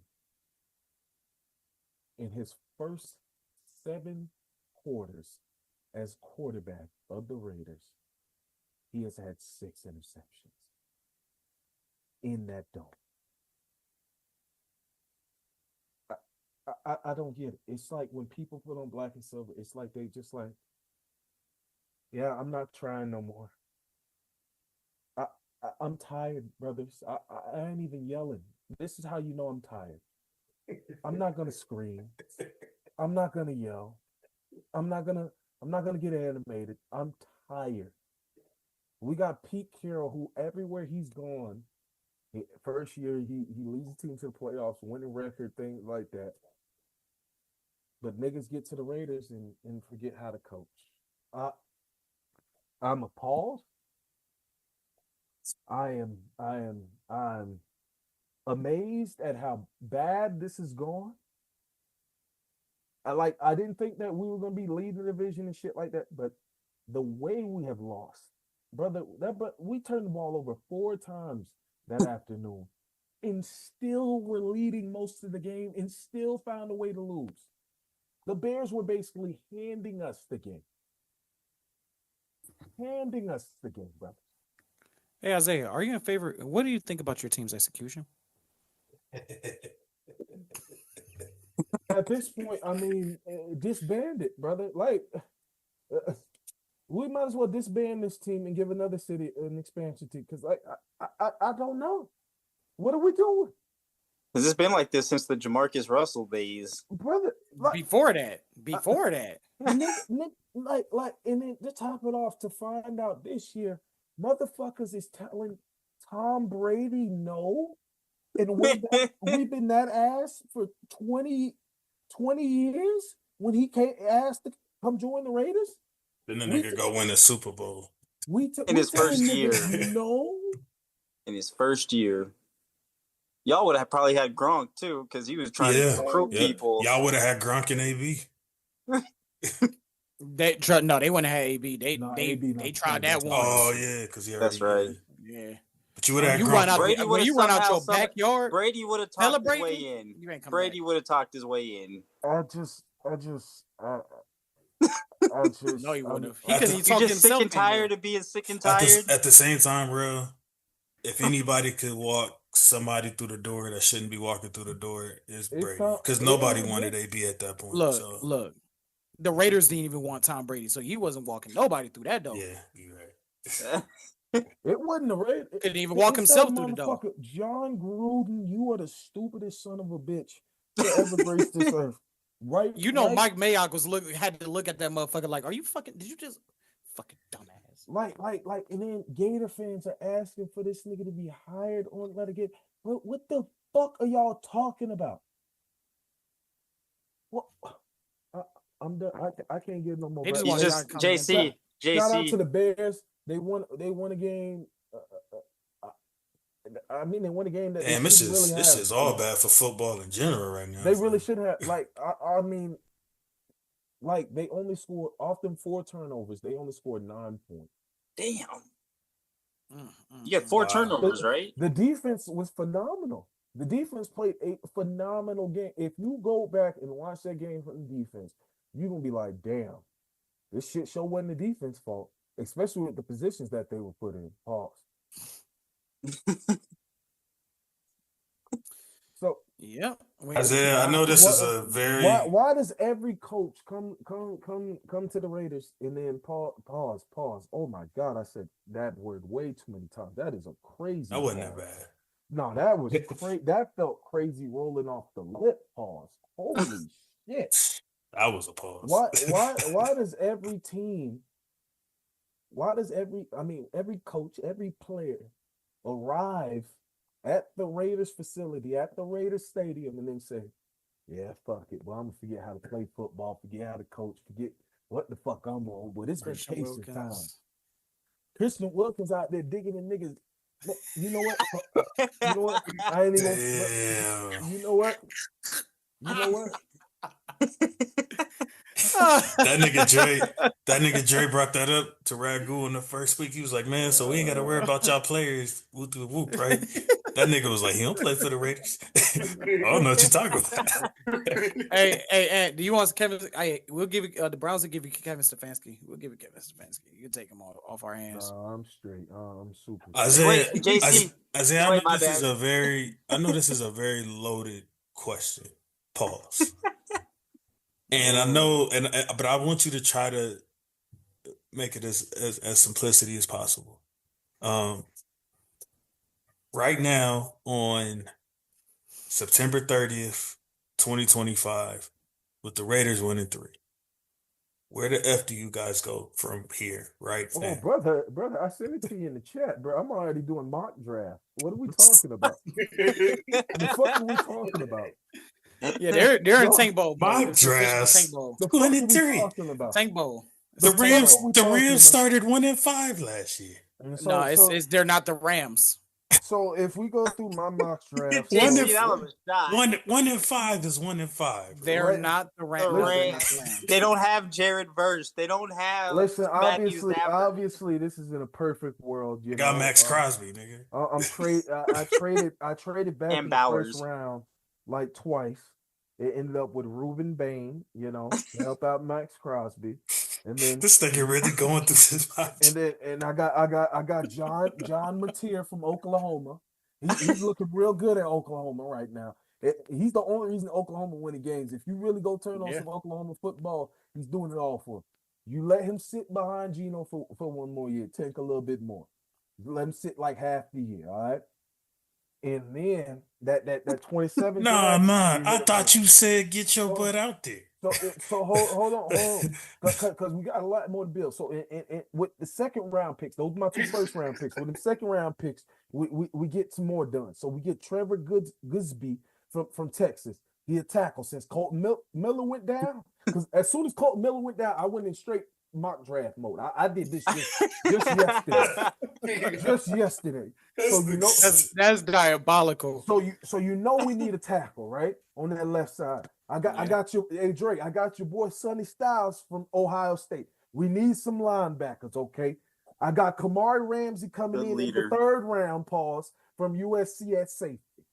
Okay? Hey, brothers, I feel like that's a good 3-round mock draft right there. Yeah. To put the Raiders right back. Yeah. So you're throwing in the towel on week 4. Oh yeah, Hey, I don't blame him. oh yeah. I don't blame him. I'm gonna Who say got it this: if it worse wasn't than for me? look, Who got it worse than me? The New Orleans Saints. Nobody. Yeah, the What you Aints. talking about? The New Orleans look, I'm gonna Aints. say if it No, wasn't they for expected this though. They decided they was gonna tank for Arch before even seeing him start a full season. So this is what they get. They knew that Right. this was gonna happen. They knew. Me, I was drinking the Kool-Aid just a little bit. I didn't expect no playoffs and nothing like that. But I expected better showmanship than this bullshit. You didn't think playoffs with Pete Carroll? Nah. Not with Gino. Not I with didn't this think team. playoffs would be It's not JC. even. It's not even because of Gino. It's just that the trenches ain't right, bro.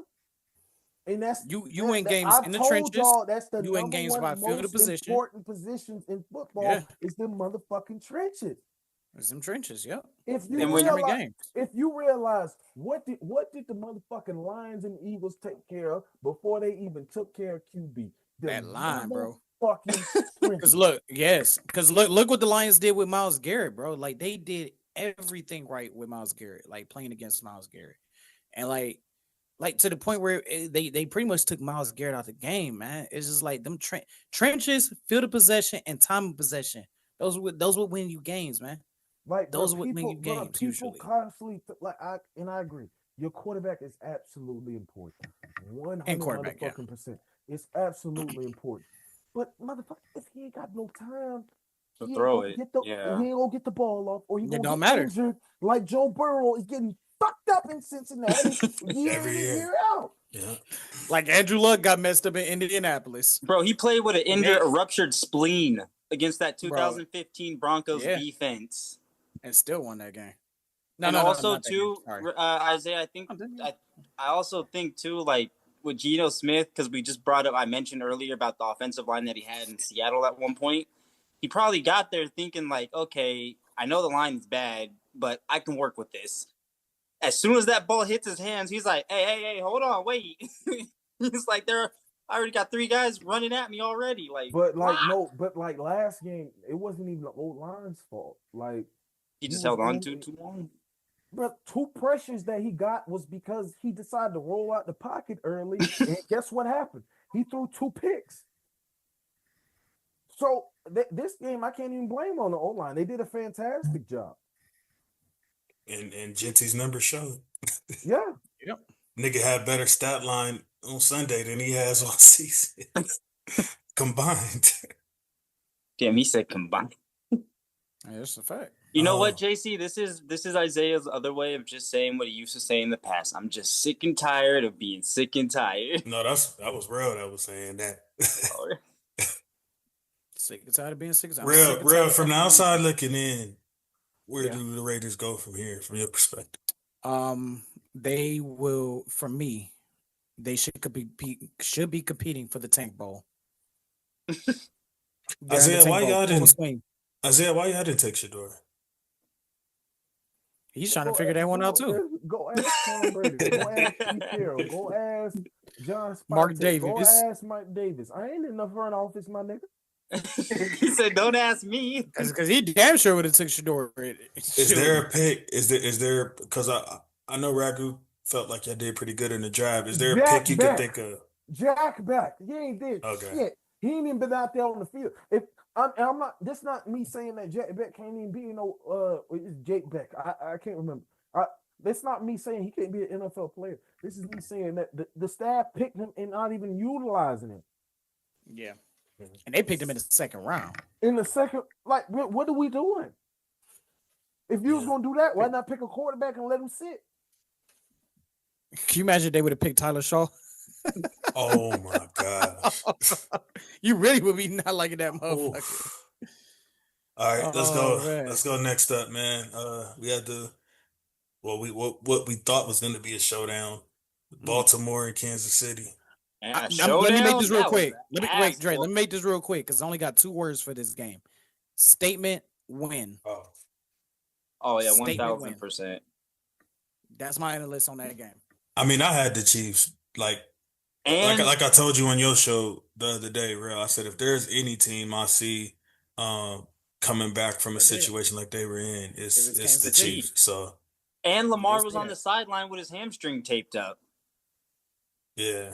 Some niggas was trying to say he was faking that spit, but it just got announced he might not even be back the next few weeks.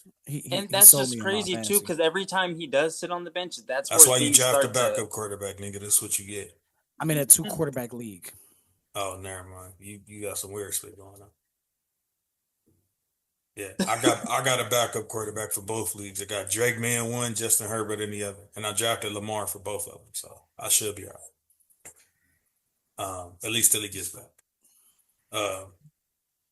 Is that it? No more words on this game. What else is there to fucking talk about? Statement win. That's the best. That's the best way to put it. And I think Roquan Smith now is out with a neck injury too. Ooh. Yeah, Smith. Baltimore. And Baltimore defense is ass, bro. Matabuke. You know what? I got a question for y'all. All right, question for y'all. Might sound a little premature, but is Baltimore's window closed? I don't want to say no because they're all hurt right now, and I know we don't use those as excuses, but they're already 1-3. They got these very pivotal injuries for at least the next couple of weeks, and in football you can't have these kind of bad starts. It's not like basketball. Yeah. So if the season ends in disaster, I mean, do they recover from this?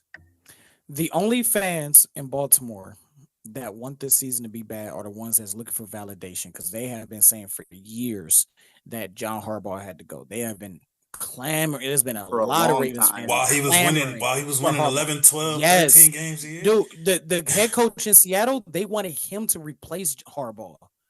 And they have been asking for Harbaugh to go. They've been asking for the defensive coordinator Zach Orr to go, and they are feeling highly validated right now. Do y'all see? Even before this season, did y'all see the angle of why? Yeah. But Yeah. JC, like you said, it's human I can nature. see Because I know being- you're an I can AFC see- North guy, so Right. So I can see where you got this generational talent in Lamar Jackson, and you've made only one AFC championship game. I can see the angle of consistently watching your team, sitting down, like, oh, we know about this damn team. We already know about this damn team. Yeah. All right. We already know.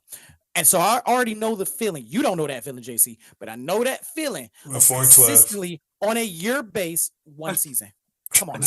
Don't play with me. Don't you dare fucking play with me.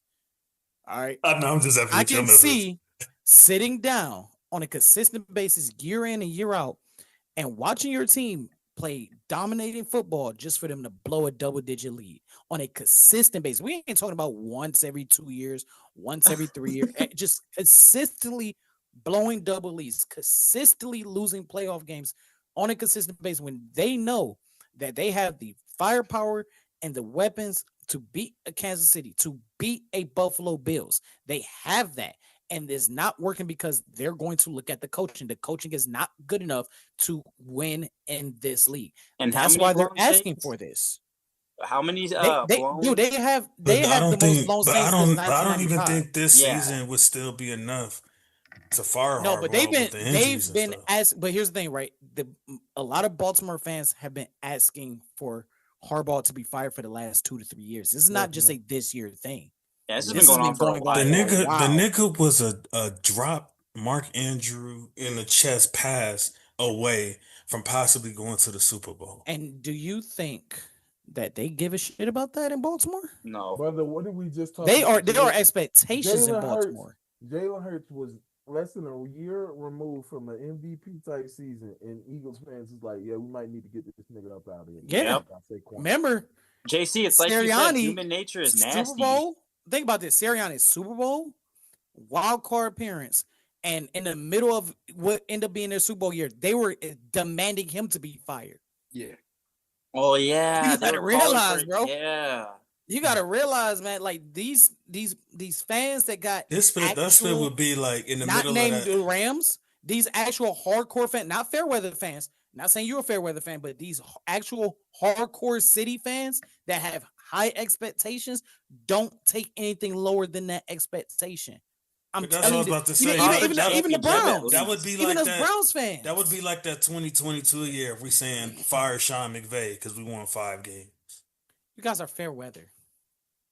I'm telling you that shit would I'm happen. I'm saying that would be the If that shit would equivalent. happen in Philadelphia, if that shit would happen in Pittsburgh, if that shit would happen in But that's not a Cleveland, good if that thing. it would That's what be I'm actually- saying.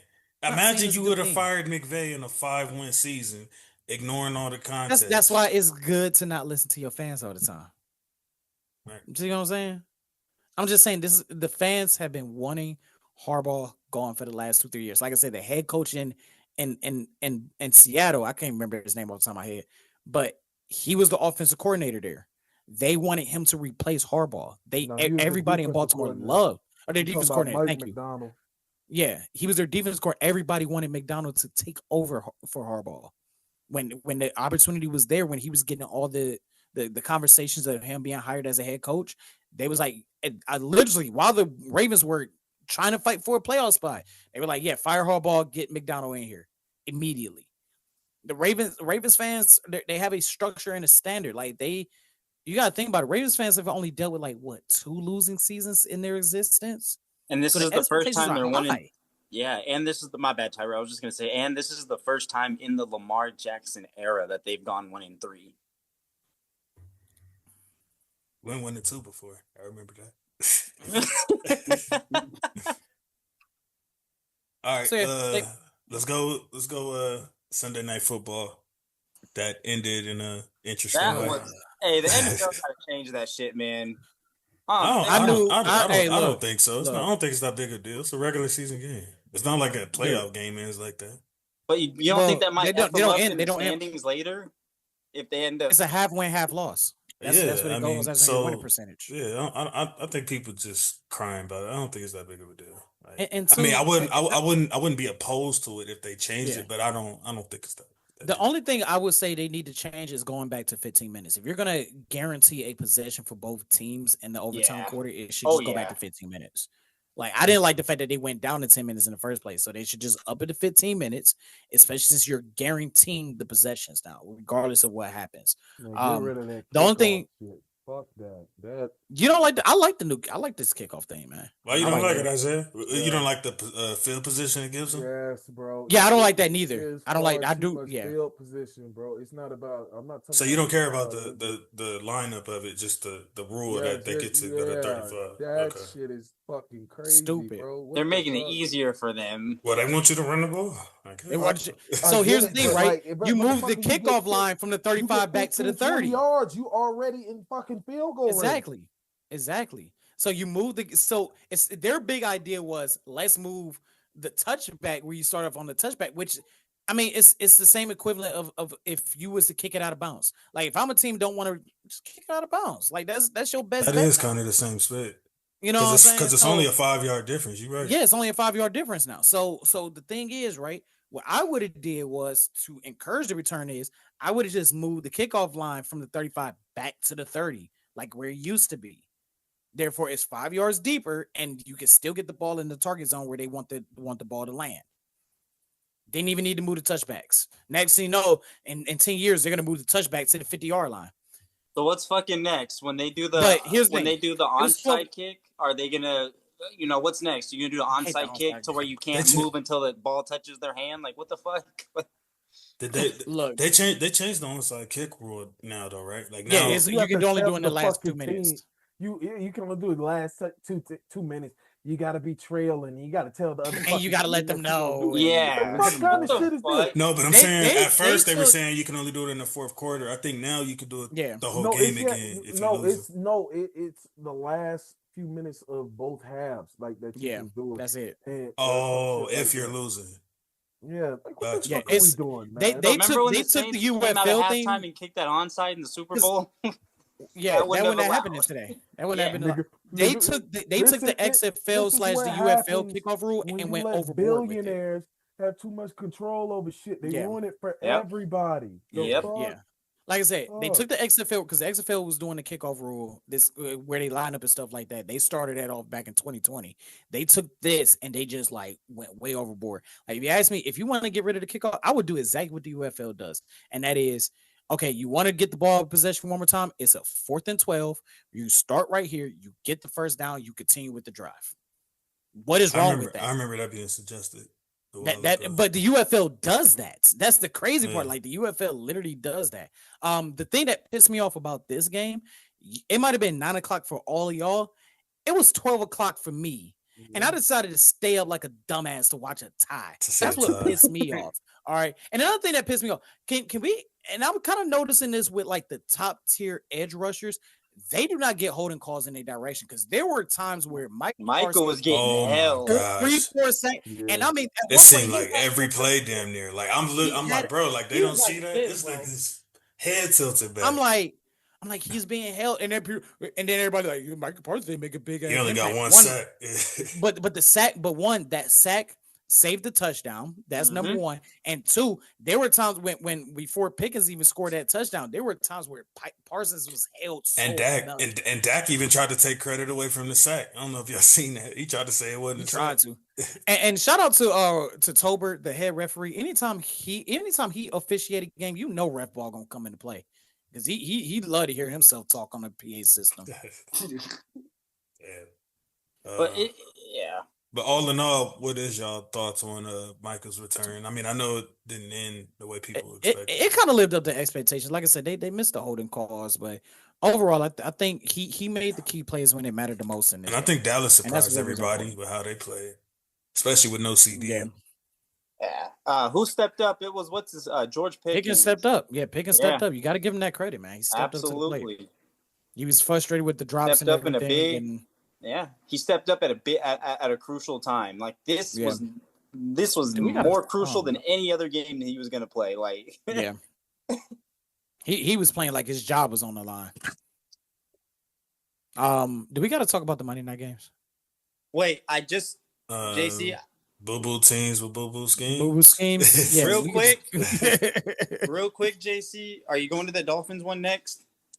Yeah, sure. So I just before anyone gets their little chip shot in there, real quick, two things. Number one, the way receivers nowadays are getting hurt, especially this season. Have you ever noticed these receivers are very skinny from like the waist down? Like if you have a lineman falling on your leg, of course that shit's gonna snap.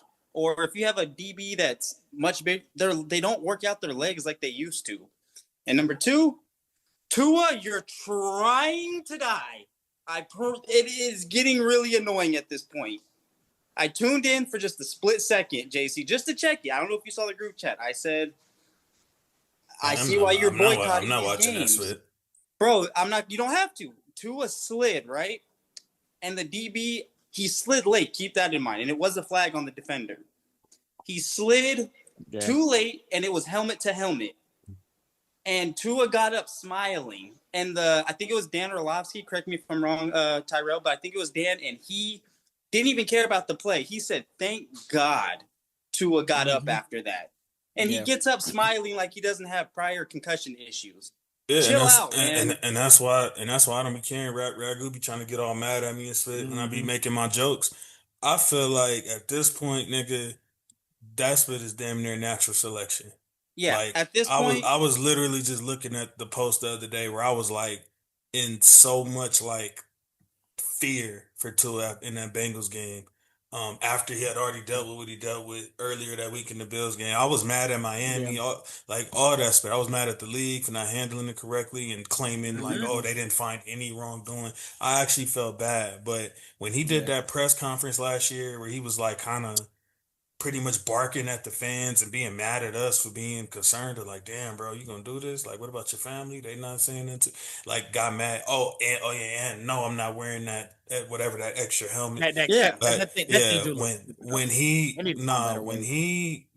went off on that tangent, and I was like, oh yeah, I don't feel sorry for that nigga no more. And I'm not. And the only reason I'm not watching another Miami game is because I don't want to see that spit when you flap.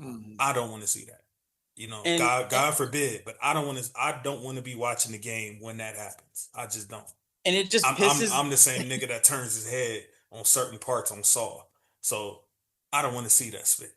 And it just pisses me off, JC. Like, number one, and it was clear that helmet was straight to the side of his head. But what made me more mad about the play was after the fact, when he got up smiling, like you haven't had prior injuries before.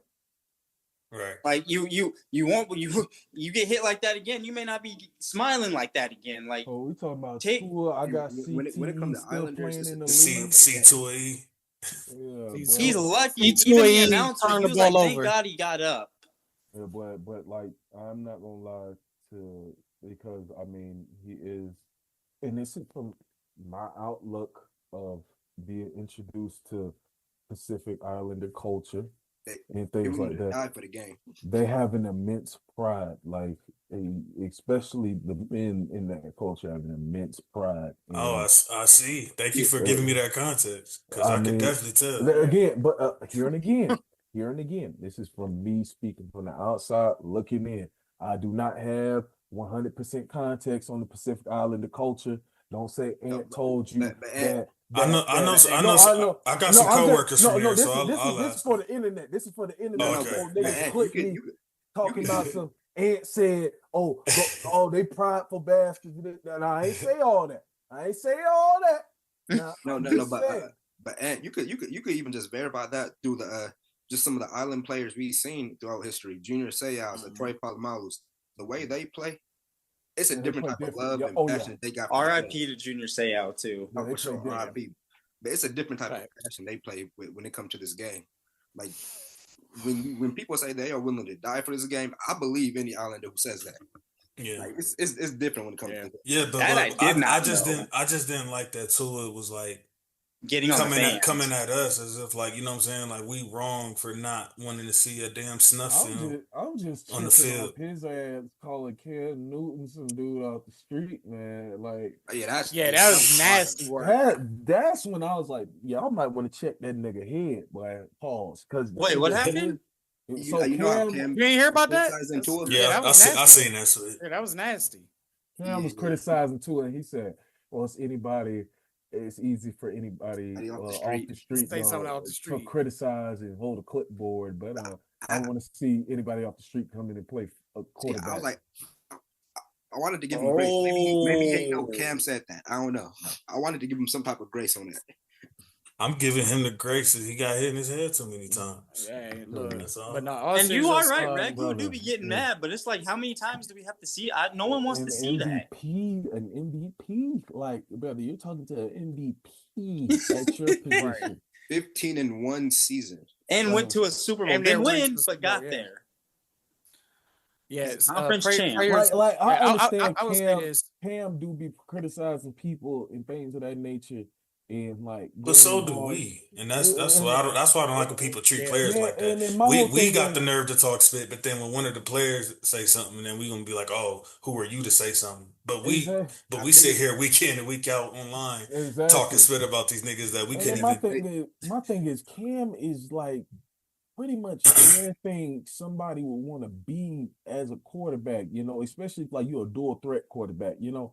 Nigga, he won the Heisman, won the national championship, mind you, on a team that didn't have one other player that lasted in the NFL past 2 or 3 years. Like, I think that's the average, literally. That's what I'm saying. Like, what are we talking? No other player on that team was like a first-round pick, second-round pick, anything like that on that Auburn team. And he took them to a national championship. And won that. And then came to the NFL, won Rookie of the Year, broke the rookie record in passing yardage at the time. I think it's still a fucking record. Baker didn't get that? Oh, did he? I'm talking. It was no. Baker got touchdowns, Oh, and then Herbert broke it the next year. No, Herbert broke yardage in season. I'm talking about yardage in the game. If you remember, in the game, yeah. Cam's first game on he threw for like 400 some yards. Notice immediately. First game on notice, goes to win an MVP in a 15-1 season with not a number one wide receiver. On top of that, Cam Jr. as your number one wide receiver, had white moms in Carolina. Dad, look at my dad. Yeah, y'all remember y'all right? Y'all remember when Hillary Clinton was on Ellen doing the dab in her campaign? Come on now. Hey, Cam had everybody doing the dab. What are we talking about? Bitch, dab? We don't talk about Cam enough when it comes to the Migos national. They like to remember Cam in those years after he fucked his shoulder up, and then continued to still kind of play a bruising style with that fucked up shoulder. Yep. And it was still that shoulder. That shoulder did Cam in. It did Andrew Luck in. And everybody want to talk about Cam playing like that and not talking about the shoulder. And everybody want to talk about him not diving for the ball in the Super Bowl. Which, if you ask me, at that angle where everybody was niggas, don't do it. He could have gotten that ball. Stop it. He could have gotten that ball. He would have got his head blasted. He made a business decision. Exactly. He made a business decision to save his career. And to save his life, his head would have got blasted off his neck. Cam even said he should probably dove on that football. He even said it himself. He should have dove. He had enough time. I don't. At the time that y'all thinking about, at that point he would have. But nigga, at first when he like first to say this, y'all, and Tyrell was the only person up here who said Reek too. I was talking about these two niggas. Reek said he made a business decision. He said to save his life. I don't think it was to save his life at that point. I don't know. I look at that angle. I'm like, dude, he would have got cracked in the head if he would have went for that ball. Not immediately. You had two because he hesitated coming in like this. He hesitated. Look at that replay again. He hesitated. He did hesitate. I will say it's possible he could have got cracked in the head. You never know. We don't know what would have happened because he didn't do it. But my point being here is, nigga, y'all gotta stop talking about NFL legends and shit, football legends and shit. Like, these niggas some scrubs. Y'all niggas be dick riding the scrubs more than they praise the fucking legends. Yeah, that's true. And to ask a question off that, do you think that's why it kind of stings a little bit more when somebody like a Cam Newton say something or criticize something versus like, of course, me or you? You? Definitely. Yeah. Somebody, when your idols become your rivals and start talking about you like that, shit hurt them. It hurts your feelings. Hell yeah, it hurts your feelings. I mean, no. I mean, in Orlowski, I am almost certain that Tua, especially living, because he's from Hawaii, correct? So Yeah. they wake up first thing in the morning watching football on Saturdays and Sundays all the way till they can't no more till Hawaii plays the last So game he's well at aware night. of who Cam So was. so Yeah, he I'm is. sure that he looked up to Cam like, you know, in a way, but and then hearing that, he like, damn, like that shit kind of hurt my feelings. Like he was trying to throw shade without, but like it would, you ain't throw the shade the right way, my nigga. You better off talking about his outfit or something. Yeah. Right. I will say this though, and yeah, and it is right because like, and I think Orlowski is a good analyst. Like I really do believe that, but like Mhm. they don't act like that with Orlowski because Orlowski wasn't at the level of Cam. Like he just wasn't. Like the only thing they say about Orlowski was, "Is this you running out of the backfield of the safety?" Like motherfuckers don't make mistakes and shit like that. Like, but Nah, Orlowski. that is some That's bozus for that go crazy. He's a cap. bozo. Hey, it is. Hey, it is kind of funny though. Like Orlowski is the same quarterback that almost messed up like the Colts tank for luck. Like that's the funny part. We can skip past this last game because I mean, Oh, like, let's real be quick. for Oh real. yeah, Prayers to Malik Neighbors. Prayers to Yeah. Arkansas wide receiver Jalen Brown. Yep. Bro, I watched was that some- live and I knew that was gonna happen. And prayers to Tyreek Hill's family because yeah. now they stuck with him at home. Did you see him saying yes? Meaning I don't Yeah. gotta play That's with the, that's the Tua? one question I wanted to I ask. mean, I ain't gonna lie. That was well, Tua said that's not what he said. I'm but- just saying. He The said brother, yes. We seen that. We seen that on camera. he Yes. actually like came out of his mouth and said that. No, but Yeah, he well, read not out words. loud, but on this part, he Brother- was like, brother- yes. he Yeah, looked up it kinda to remind me with heaven Cam and said, Chancellor. Yes. Well, then that's- well, Yeah, God. yeah. Well, then maybe that's Yeah, I don't know. Maybe bro. Tua was saving face, but he said he It's- felt like yeah. Tyreek was trolling. Like, Right. It kind of felt like when Cam Chancellor. Brother, they have. I'm sorry, but they have fans who caught him in the Yeah. in the back of the ambulance, like on FaceTime, like he cheating hard as fuck, Yeah. bro. Like happy like that he ain't got to play another game with it this season. Yeah. It kind of was that Earl Thomas that flipped off Pete Carroll in Seattle like in his very last game, which is getting carted off. That's exactly what that reminded me of, bro. Like, And it's funny, JC, because Tyreek just played his last game in Miami. Oh, definitely. JC, he literally was like on the cart, and you see him praying, and then just yes. Yes. Like I ain't never seen Yeah, somebody he so might- happy they he tore might their be ACL. getting Dude at that. just broke his leg, JC. he might be getting at that Happy. AB level of his CTE. I don't know. No, Bro, he all I got know is- broke CTE. his leg, and he's still Nah, happy. If you remember, Tyreek actually does a good job of getting down to the ground before he gets big does. hit. No, I'm talking. I mean, I'm just saying. Let's talk about the behavior. Oh well, he's Oh, he's yeah. always been erratic Been that and way. weird. But like I'm never mind. We're gonna start getting niggas personalized. I try to keep that out of here. I try to keep it sports, but I'm But sorry. yeah, niggas be we're beating on praying for women his and family shit. because they got to deal with Yeah, it. nigga, I'm praying for his wife. Hope she ain't got to call the police since he like to put his hands on women. All right. So, last thoughts on week 4. Nope. Now, Pete oh, Carroll I get do- that shit Second together. rest. I do just want to give one shout out to my boy Luke Haggard. He started last week with the Bucks as right guard. He got caught up in the practice squad. Oh Okay, shit, nice. that's big time. Yeah, let's go. That cooks. That's Yes. real big time. Shit. Yes, Real, yeah, right. He just played this past game against the Eagles, so you Oh, know, nice. yeah. That's a lot, bro. To No, be that on could. the line Boy, for get an called actual up game. against Yeah. that front seven. Shit. Right. Yeah, I mean, yeah. So, the team had at least some faith in him. Some faith, right? Yeah. Because Shout out. Um, damn, Like I said, shout out to how Kobe the hell Bryant he in holding Seattle. up? Shit, after a battle like all right, that. look, check this out. That's why I was kind of rushing a little bit. We're gonna do and please don't be hard headed. Super power through for these Vegas pick edition. All right, Well, super power through. I gotta go handle some stuff. I gotta get my resume in order to start. playing Okay. jobs and All stuff. right, Isaiah. All right, and Appreciate y'all, boys. Love y'all. let's go, boys. Y'all Isaiah. be Let's too, safe. love you, man. bro. Have a Catch you on the great next week. one, brother. Try to stay positive. Somebody Yes, sir. send me a winning parlay, please, because I'm losing too much money in Vegas.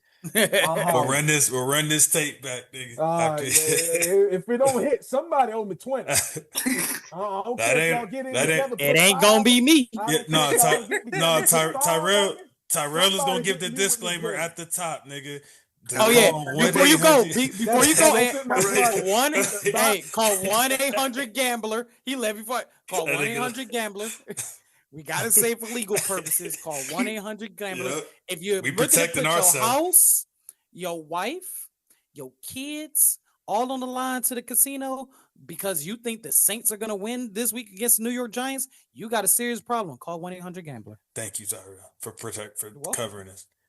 Hey, I Tell don't. that nigga I don't ain't need. nothing happening. I gonna don't. play I don't this need in Johnny court, nigga. Cochran. I don't need Johnny Cochran's son coming up with a lawsuit and a cease and desist in the hand. So 1-800-GAMBLER. I don't need Tim Misney making us pay. I don't need it. Shout out to Tim Misney. I don't need. He make them pay.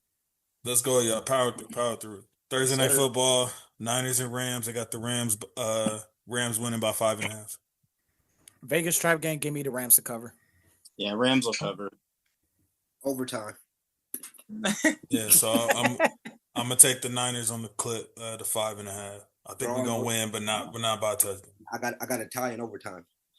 Oh, ain't no tie. Nah. We winning that game. Vikings Browns. They got Vikings by 3.5.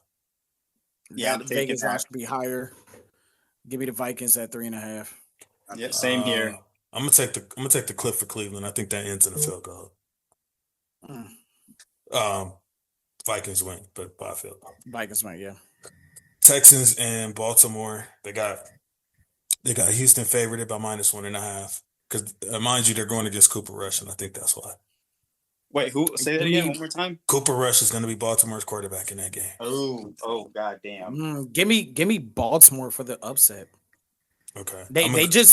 Houston just traded Cam Robinson. They already have a fragile offensive line, and they traded their left tackle to the Cleveland Browns. Like, yeah, give me Baltimore on this one. I got to see some updates on some of the Ravens players who got. Yeah, same here. But I'm gonna go Houston for now. Matabuke. Roquan and Matabuke, yeah. Next up, Giants, Saints. They got Saints by 1.5. Excuse me? 1-800. Giants. Yeah, this 1-800. It's basically a pickle. Yep, Giants. I don't give a shit. Why are the Saints? What?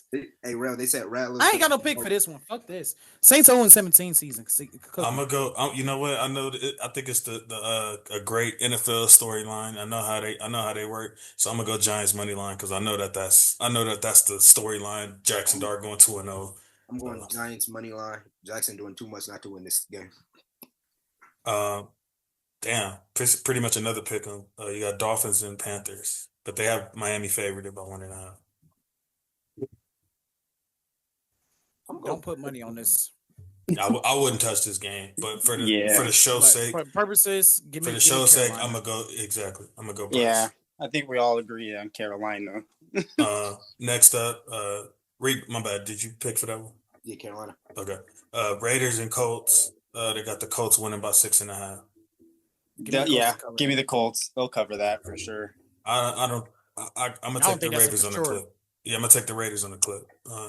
I don't think they win, but I think they cover. Donkeys and Eagles. They got the Eagles winning by 4.5. I take the Eagles to cover. I take Eagles to cover. Yeah, give me Denver on the money line. Oh. Wow. Ooh. Wow. Okay. I don't even think I put that in my notebook. I think I just said that was for the moment. Wow. I sure did not put that in my notebook, but we gonna go with it now. That's crazy. All right, Dallas and the Jets. They got Dallas winning by 2.5. I'll take that. I'll take that. Yeah, I'm taking Dallas. I'm gonna go Jet. Yeah, I'm gonna go Jets money line too. Titans and Cardinals. They got the Cardinals by 8.5. I think the Cards. Yeah, I think the Cards cover. Wait, hold on. Wait, Cardinals and who? Titans. Titans. Oh. I'm gonna take the clip for the Titans. It look like a trap. Give me Titans money line when your quarterback says we are ass. I think that just lit a fire under that team, bro. Yeah. And I think it's a trap game on top. Yeah, don't touch that game. I might bet another $10 on that. Tampa Bay, Seattle. 800. Thank you, Reek. Seattle. They got Seattle beating the Bucks by 3. No, give me the Bucks on the money line. I'll take. Yeah, I'm gonna. But that's because Tampa's going to Seattle. That's why I can see why they did that. I'm gonna go Seattle to cover. Oh, Probably on the push because it's exactly -3. So I'm gonna go Seattle. There, even though I'm going for Tampa Bay because I'm an NFC West guy, but for the sake of this, I'll pick them. Washington and the Chargers. I don't know Jaden's for sure coming back or not yet, but I don't know. If somebody twist your arm, make your pick. But they got the Chargers winning by 2.5. Give me Washington to cover that. yeah. I'm gonna take the Chargers spread. Right. Come on, Washington. Detroit Bengals. You guys are doing great, by the way. Thank you. Yeah, you said speedy. Detroit. Yeah, but y'all usually hard headed. I know, right? Detroit and Bengals. They got Detroit winning by 10.5. I'm taking that. Pause. Give me. This is going to be a 1-3-3 BTA belt to ass. Detroit money on the covering. I started to say trap, but I'm like, nah, bro. Them Bengals been looking terrible, so I'm gonna go Detroit. Boo-boo schemes, bro. Sorry, Jake Browning. Boo-boo team with a boo-boo scheme. Patriots and Bills. That's Sunday night. They got the Bills by. That's not Sunday. Well, it is Sunday night. It is Sunday night. Yeah. They got the Bills by 8.5. I'm going Patriots money line on that. I'm gonna take the Pats. Yeah. Wow, I'm taking Patriots. Yeah, I'm taking Patriots money line. Stephon Diggs go crazy in his first game back in Buffalo. Yeah. I might take that, Rev. I might take that. And then, last but not least, we got the Chiefs and Jags, and the Chiefs at -3. The way Jacksonville's been playing and coaching, give me Jacksonville for the dub. I'm gonna take the spread for the Chiefs.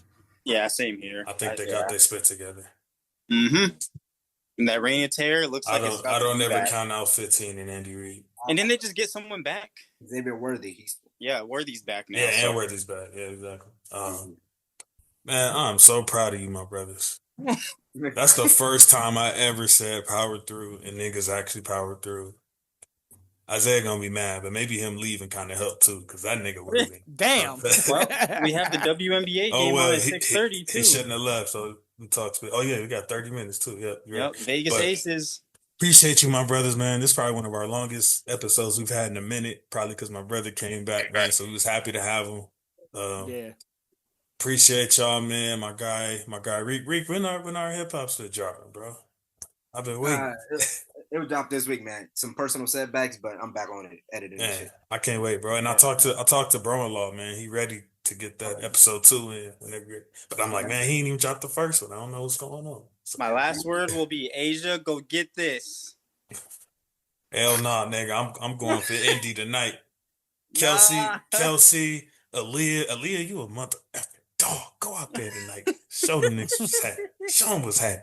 24, 10, and 5 on the nigga on the last game. Do it again. That's what this nigga Isaiah talking about. But shout out to my guy Reek. Hip hop platform coming soon. Isaiah, I'm sorry. He must be talking spit about me. Rail straight from the nosebleed. Make sure y'all check him out. Power rankings Thursday at noon. We'll be recording tomorrow, doing power rankings and predictions. State of the channel, as that is my monthly thank you to all the fans that tune in and watch, whether it's just skipping by or sticking around. That will be dropping either Thursday as well or Friday for that. And the live 6:45. It might be a little earlier, depending on what time I get my kids back to their mom. It might be a little earlier with it being a 9:30 game. Lord have mercy. And it might not be as detailed because I usually feed them breakfast at that time. So we'll see how that goes. But overall, please like and subscribe. We are 13 subscribers away from 100. So please like, share, comment, subscribe. And shout out to my guy Dre. Make sure I check out his blog, his latest blogs. Other than that, man, in McVay we trust. Go Lakers. Go Red Dodgers. Go Irish. Sparks. Go Guards. And for today, go Fever. Peace. See y'all later, man. You flatline, make a master plan, watch it backfire. Burn it all down and collect the ashes. Build it back, respect your passion.